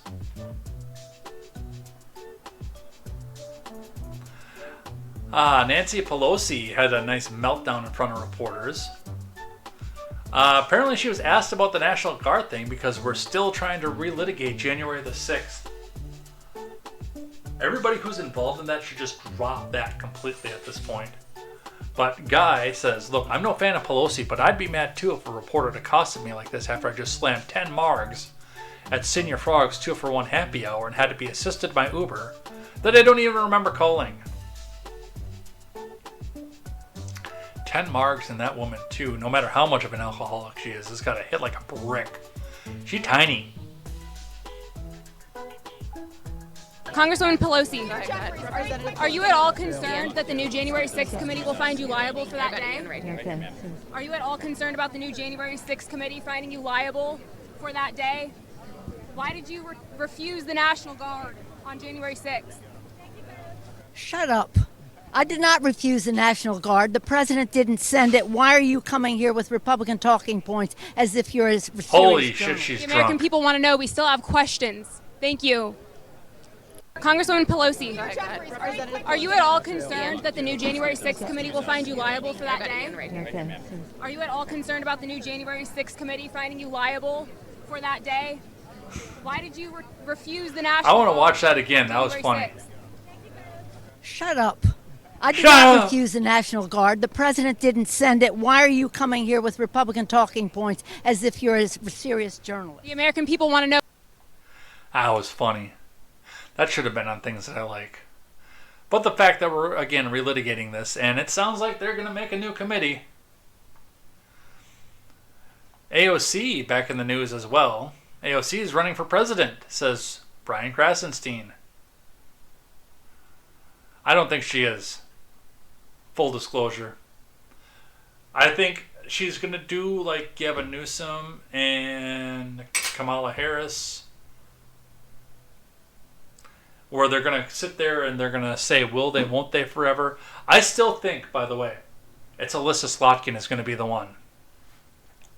I think they're working in the background. They're scrubbing up her social media. They're trying to make her, make the backstory for her that they want to go back and tell the American people. I think she's going to be the nominee this time through. But they're going to put these big uber progressives out there so that Republicans just think that they can run and scream socialist, socialist, socialist and win another election. And they're going to get blindsided by an actual moderate Democrat. And then, of course, the progressives are going to be told to vote for the moderate Democrat. Otherwise, they're racist, Russian assets, and Trump might win. But let's listen to the speech where Krasenstein is trying to astroturf AOC. And it is clear to communicate that as an individual. Now, to the question earlier as well, when they talk about Republicans and their success online, they have been successful because they have also been very clear, especially digitally, about what they believe. That women are inferior, they do not deserve equal rights, that they believe that LGBTQ Americans are subhuman, that they believe and are circulating disgusting racial and white supremacist messaging that they are able to get away with digitally and online. And they are able to radicalize and target and exploit a generation of young boys, in particular, away from healthy masculinity and into an insecure masculinity that requires the domination of others who are poorer, browner, darker, or a different gender than them. And that is why they are resonating online, because they are appealing to the most basest and worst parts of human nature to divide us And why to divide us? So that the same people who own those platforms, people like Elon Musk, Peter Thiel, Mark Zuckerberg, that these people can continue to get away with highway robbery in tax cuts and in order to fleece all of our pockets, cut our health care, keep our wages low so that we remain fighting amongst ourselves while they make themselves richer. So I'm going to deliver this incredibly divisive speech telling you to judge people based on what's in their pants and their skin color, because people that own these social media platforms are telling you to be at each other's throats based on what's in your pants and skin color. Guys, a divided population is much easier to control. Just keep that in mind when you listen to these stupid speeches. Katie Porter as well into some of this. Katie Porter actually walking away from an interview in the midst of this, and then I have another Katie Porter one. This is another one that's being circulated for 2028 who's not going to get to the end. What do you say to the 40% of California voters who you'll need in order to win, who voted for Trump? How would I need them in order to win, ma'am? Well, unless you think you're going to get 60% of the vote. You think you'll get 60%. Everybody who did not vote for Trump will vote for you. That's what you're saying. In a general election, yes. If it is me versus a Republican, I think that I will win the people who did not vote for Trump. What if it's you versus another Democrat? I don't intend that to be the case.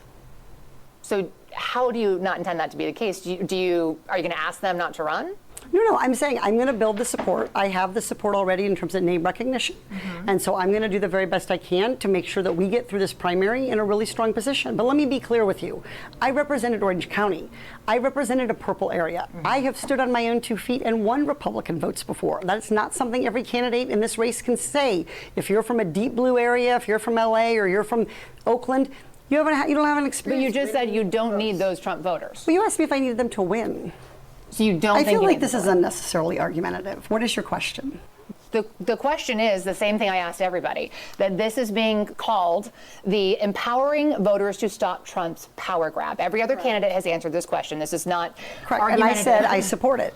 So, and the question is, what do you say to the 40% of voters who voted for Trump? Oh, I'm happy to say that. It's the do you need them to win part that I don't understand. I'm happy to answer the question as you have it written, and I'll answer it. And we've also asked the other candidates, do you think you need any of those 40% of California voters to win? And you're saying, no, you don't. No, I'm saying I'm going to try to win every vote I can. And what I'm saying to you is that...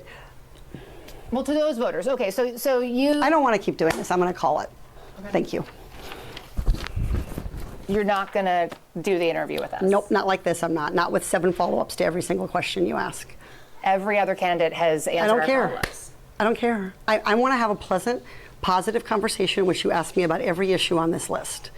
And if every question you're going to make up a follow-up question, then we're never going to get there. Ms. And Porter, we're just going to circle around. I am an investigative I have never reporter. had to do this before, ever. You've never that's had half your problem right there. a conversation with to end a an reporter? interview.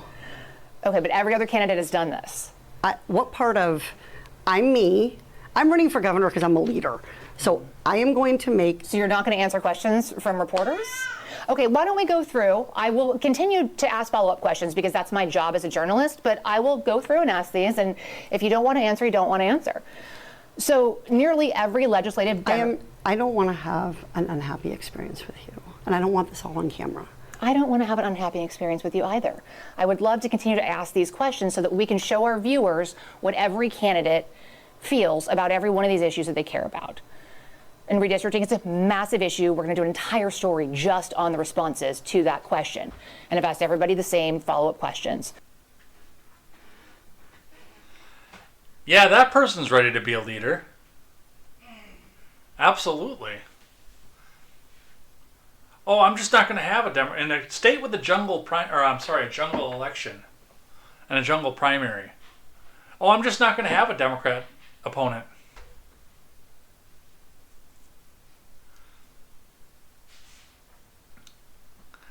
One of the ones on there, wait till the end. She's furious and storms out because the reporter asked questions that weren't on the list.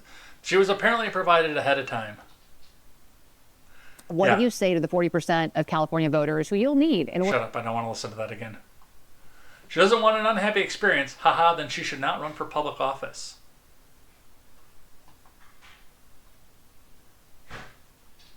That's exactly right. And she strikes again, by the way. Video shows Rep. Katie Porter chastising staffer in newly leaked video. You ready for stat number 2? I am. All right. $632, which is how much you save in fuel and maintenance costs when you replace your traditional car with an EV, with an electric vehicle. So I lease a Chevy Bolt. It is the best car that I have ever owned. I just plug it into the garage, 3-hole prong plug, and I never have to go to the gas station. That's awesome. And $632 is real money. And I know here at UCI, we have a National Fuel Center Research Center, and they're also doing work on how to make electric vehicles affordable, including for low and moderate income people, working moms, single moms like me, people who really could benefit from an extra $632 in their pocket. And it's also not just the individual savings, but it's also the total savings for our economy. So I'm on the oversight committee, you might know, and that is where we did a study recently this fall in September. And what it showed is if we don't electrify our transportation sector, that we're going to lose more than 500,000 Californians dying prematurely to air pollution and other problems. And the state could lose. Get out of my fucking shot. I wanted to tell you that that's actually it's not that it's electric vehicles, it's that if we don't meet the commitments under the Paris Climate Accord. Okay, it does. Okay, you also were in my shot before that. Stay out of my shot. Okay, I'm going to start again. You know what the worst part is she actually might win.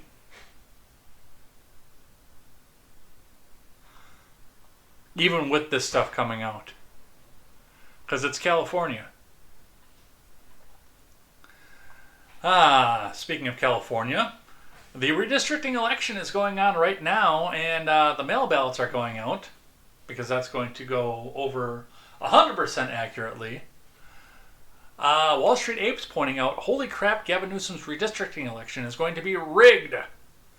California resident got her ballot. If you vote no on Prop 50 to stop the redistricting, it shows through the envelope. This makes it easier for Democrats to identify them and throw them in the trash. And yes, there are holes on the envelope. I presume that whoever took the photo, which I don't believe is Wall Street Apes, did vote no on the resolution, and next to the signature card there are holes in the envelope for reasons. I don't know why there are holes in there, but yes, you can clearly see through where it shows something is filled in. I don't know if that is the no. I would need further verification if that's the no for the redistricting or not. But I mean, if true, that's pretty intense. Now, if I happen to notice that there was something like that in online, right on the line, I would turn around and, put a piece of paper in there. Back when checks were mostly in vogue and we didn't have PayPal and Venmo for everything, it was always common practice for me anyway, if you're going to send a check or something through the mail, wrap it up in a piece of paper so people can't see, even through the privacy envelopes, people can't see. This would be another case where I would be putting a piece of paper or something either around the entire ballot or in front of the hole. Or as Arvold says, just turn the page over. Exactly.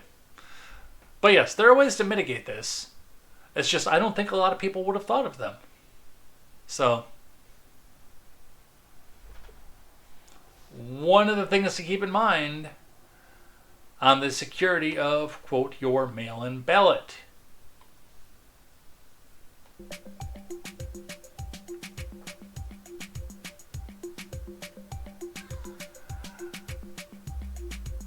Two more things, and then we move on to some things that I like. And there are a few this week. We are at 3.5. Man, do I want to get off air right now. Although I did my business before the stream and I don't have to go running to the bathroom this time. Gunther Eagleman. President Trump is now considering a taxpayer rebate of $1,000 to $2,000.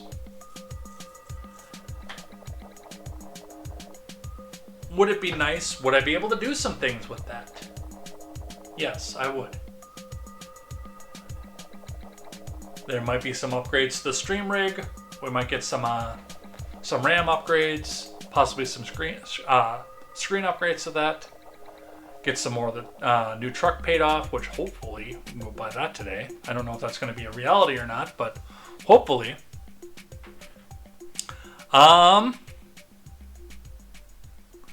But overall on that, no.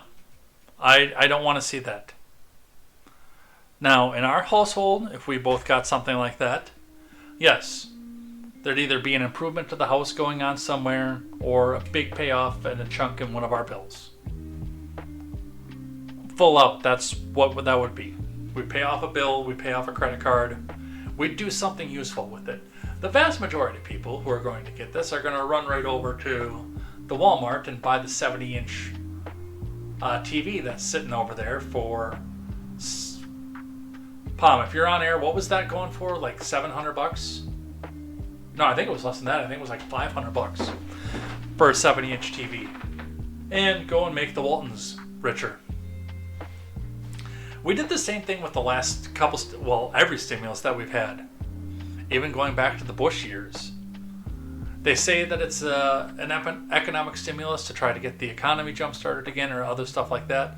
All it does is all that money just goes right back up to the upper 1%. And Democrats cheer for it even though they're told outright that they're supposed to hate the upper 1%. Because they think they're getting free money to go back and put more workers to work. Well, most of that goes to cheap Chinese crap. So, no.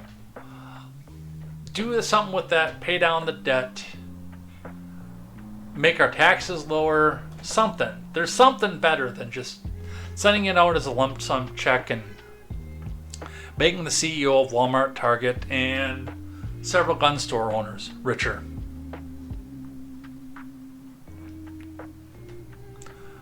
One last thing on things that I hate, then we move on to things that I like.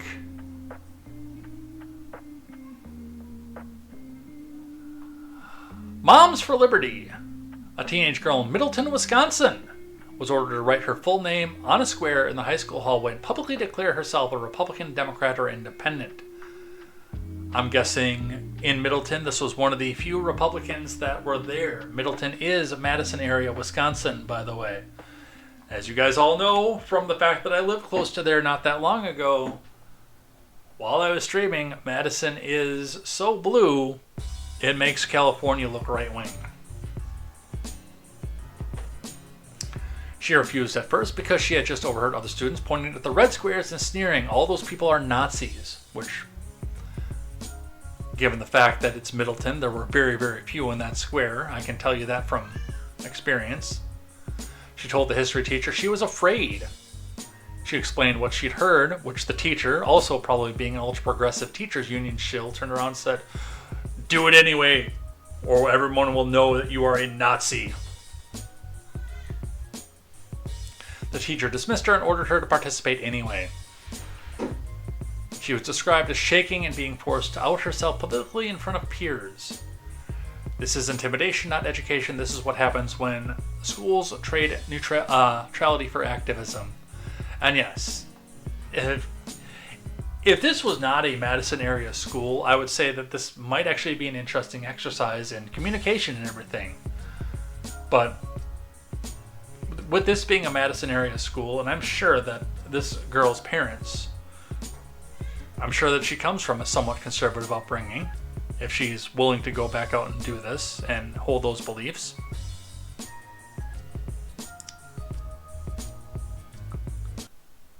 Then yes, she was already told this is what's going to happen when you do this.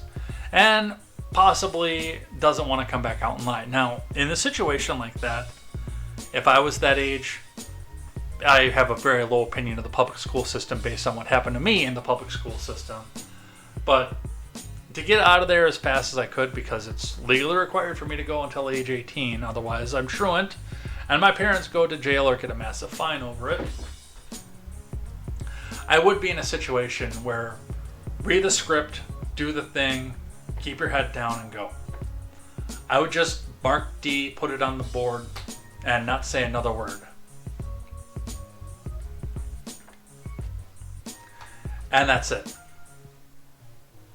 A Wisconsin student said teacher pressured her to publicly identify political party despite safety fears.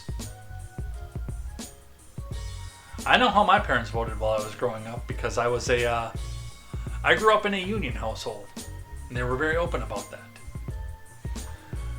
A Madison, Wisconsin high school teacher allegedly told a student she must publicly identify her political leanings for a class assignment despite the student's concerns that doing so could subject her to harassment from classmates. Moms for Liberty Wisconsin Chair Scarlett Johnson said the incident took place at Middleton High School during a U.S. government class. One student declined to participate after hearing older students point to the red squares saying all those people are Nazis, Johnson wrote in a post on X. And yeah, being Madison, look at all that. Look how much of that is in the authoritarian left. There isn't a lot in the libertarian left because the libertarian left doesn't actually exist. Almost nothing in the authoritarian right, and then a handful of them in the libertarian right, but, you know, those are all being called as Nazis. Yeah, there's no reason for that, especially not in a public school system. No, there is no such thing as a libertarian left. The redistribution of resources requires an authoritarianism that libertarianism cannot coexist with. So the economic left cannot have a libertarian bent.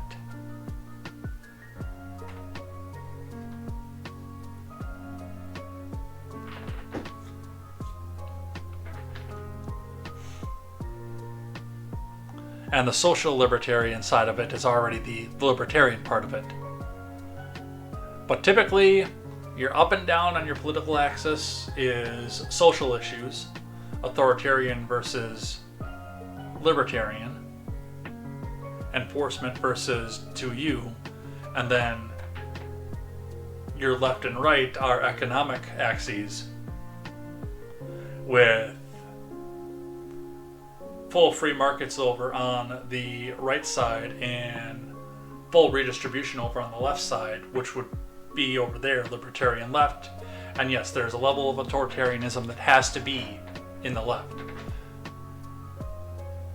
for forced redistribution.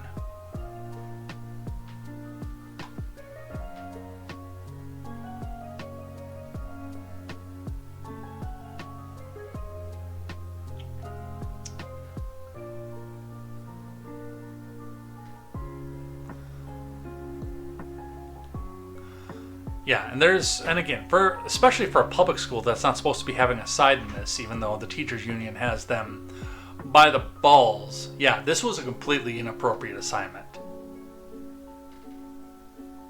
And in Madison especially, that student was right to feel pressured and threatened.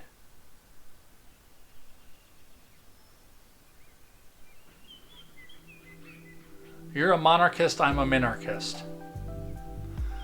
One thing I want to just say on the tone of that too, when I worked at catering, not catering, but a fairly well-known establishment in Milwaukee that did balls and such.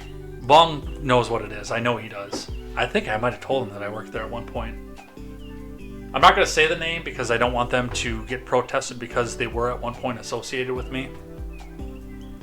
But a nice, well-known place down on the 3rd Ward.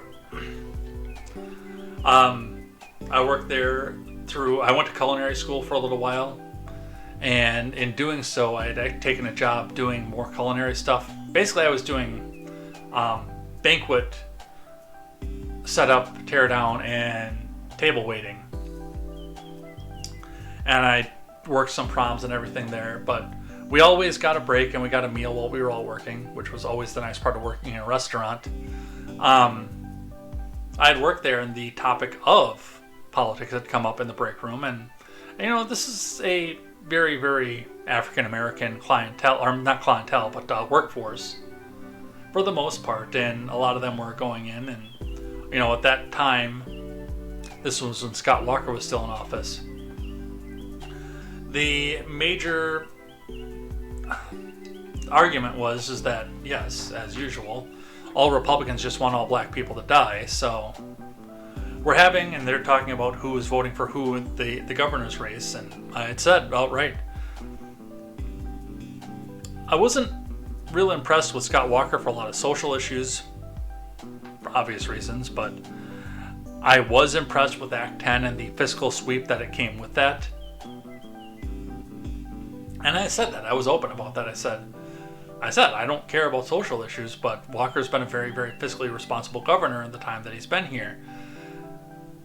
And a lot of them came back up with a pressure campaign. Oh, he just wants us to die, and this and that and the next thing. And I doubled down and I said, no, I am fully on the fiscal side of this, and he's cleaned up the balance sheet while he's been there. Another young girl actually took me aside later on that night and told me how impressed that she was that I was able to stay with my guns, essentially. Not the word to use, but to stick with what I had said and stay with my beliefs, in spite of the fact that they were trying to bully and pressure me into changing my mind. And she told me outright that she didn't have the courage to do that because she wanted to speak up on that too. She felt the same way that I did. There is a certain pressure that comes from being with your peers and not agreeing with them. And that's where I really found a special unhappiness with what happened in Middleton.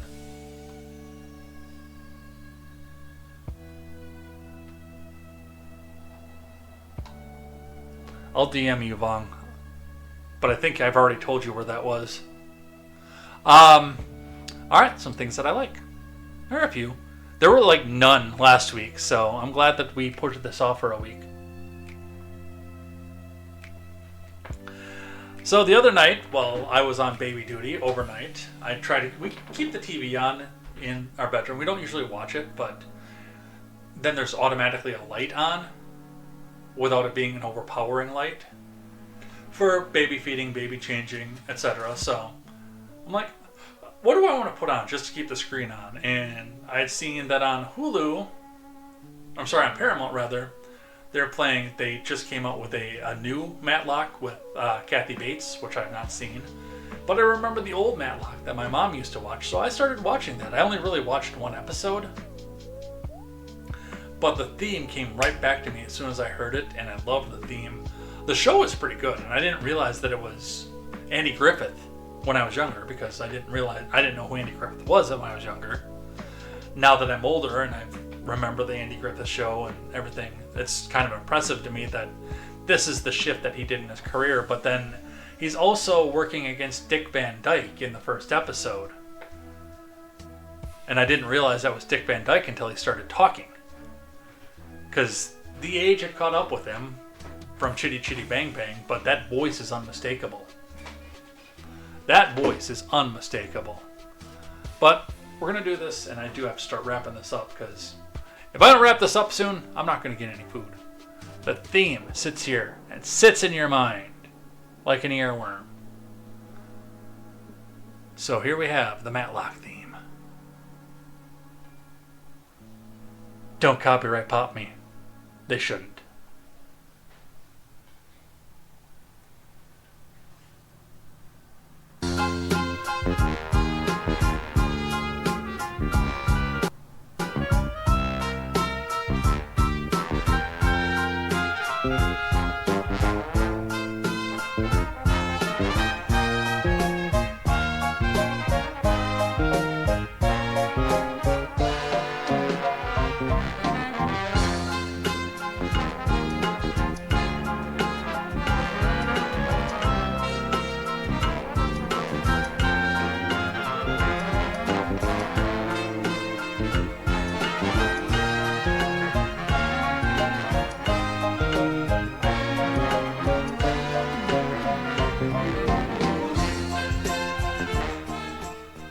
Yeah, how does that just not stick in your mind? Whoever composed that is amazing at it. I will come right out and say. And just the concept of the show, too. I mean, the former lawman of a small town, that's what the actor was, and the Andy Griffith Show is now a high-powered defense attorney in the Deep South and in the Atlanta area. So, great concept. I kind of want to see what the new one is like. I wasn't completely appalled by the new MacGyver. But also because of, I believe it's also on Paramount. They have old MacGyver and new MacGyver. So, I'd like to compare the two a little bit more. I'd like to compare the old Matlock and the new Matlock a little bit more. But there's the Matlock theme. You're going to be humming that for the rest of the day. Alright, some other things that I like.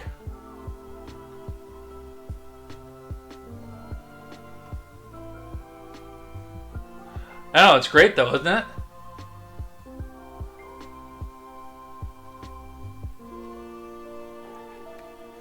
Alright, some other things that I like.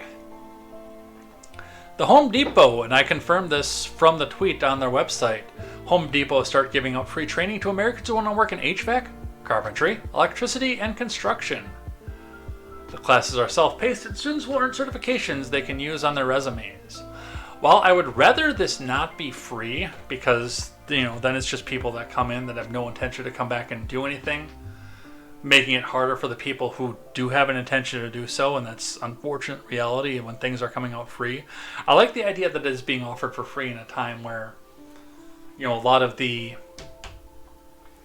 higher end jobs are going away and people are coming out and getting laid off from some of these more college degree required jobs without a lot of stuff to do, barely able to keep the roof over the head, and sometimes having to move back in with mommy and daddy. So it's a trade-off for me, but I like the fact that they're doing it. I might go in, well, let me rephrase that. There is not a Home Depot around here. If we can find a Home Depot somewhere that's within reasonable driving, I might go back and just take some of this stuff. I know how to do a lot of home construction already, but shoring up the proper way to do it versus the self-taught way to do it, Like, I know how to do studs and do studs properly and hang drywall. I was very good when I was in the automotive field with DC electrical. I never learned AC electrical, so that might be a good one to go back and take.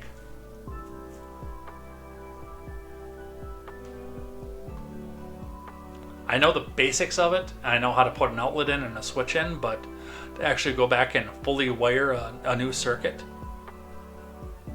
I would not be able to do that myself.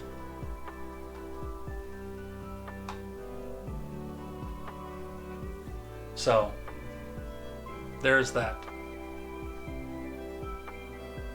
And yes, confirmed on there. Free trades training. Prepare for a trades career. Should put this in the Discord. Again, even if it's not to go back and do it a career in, just to be able to do stuff around the house. If it's free.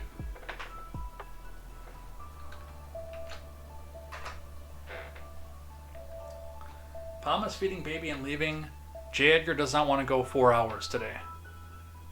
J. Edgar's already starving. From the Financial Times, Pentagon steps up stockpiling of critical materials with $1 billion buying spree. That's all well and good, and I like the fact that they're starting to shore stuff up for emergencies. Do I wish that they were getting it from American workers? Yes, I do. Am I going to take what I can get for right now? Yes. And yeah, with the state of turmoil in the world and how much of our military runs off rare earth minerals, yes, you should be doing this. And we have rare earth minerals here, so you should be doing this here as well. Still, enough that I like it. Tim Kaine is doing this in a method to try to stick it to Trump that he can't go back out and do bombing stuff. But even when people are doing it right, I praise them.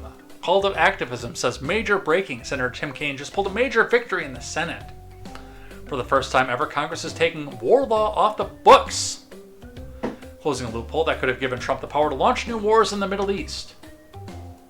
Now, of course, Trump has stopped more wars in the Middle East than he's launched, and he's never really launched a new one, just continued on with the ones that are there.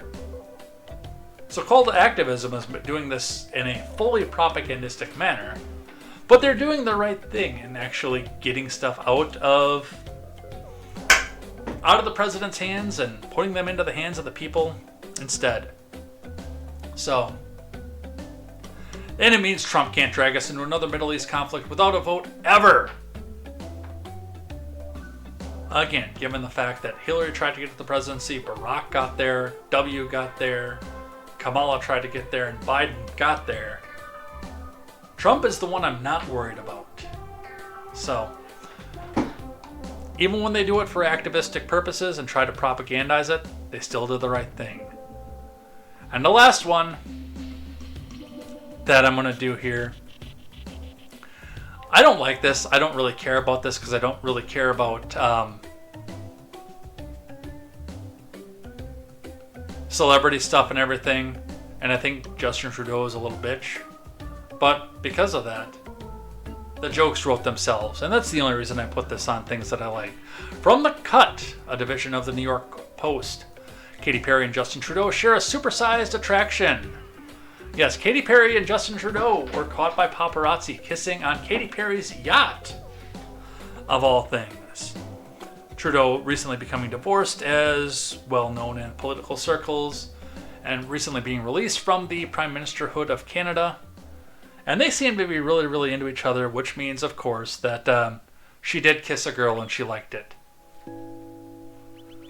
I close with that, you guys. Don't take life so seriously. Let's get out of here for the day, because I'm really hungry. And I hope that I can go back and get the insurance settlement from my truck getting wrecked. That would be nice. There was motion in it, so it should be within days now. Actually, I might go down to the mailbox and have the check down there. We'll find out. But with that, we're going to head out of here for the day, and I get to use my other sounder board once again. So, thank you everybody who came by and hung out in the live chat and talked to me. We got to take that one down just a little bit. Jump into my sounder board here. That's way too loud. There we go. Anyway, thanks so much everybody who came by and hung out in the live chat. I know it was a couple weeks, but thank you for keeping this the best part of Thursday. We'll see you back here next week, checking those schedules. If something changes out of the morning shift, the morning schedule, the Discord and the Twitter are going to be the place to find it. So come back and join us here next week as we talk about the rest of the stupid stuff that happens in the next 7 days. Hope to see you guys here. Thank you so much. If you like what you saw, the live stream will be put to private. There will be a new upload of the YouTube stream put up today. So take the link once you find it in the Discord or on the X and share it out to the people that you know. That really helps me out. Word of mouth does better, but chatting in the live chat really does well too. So thank you guys for coming back and doing that. And the more chatter we get, the more we get put out to the front page. So you guys are the kings. You guys come in and make comments. Even if I can't read them on YouTube, you guys are the kings. Take care. Have a wonderful day. We will see you here next time for more news, more headlines, and more contemporary. I'm so glad you guys were here, and I'm so glad I got to share my middle of the day with you. Bye-bye.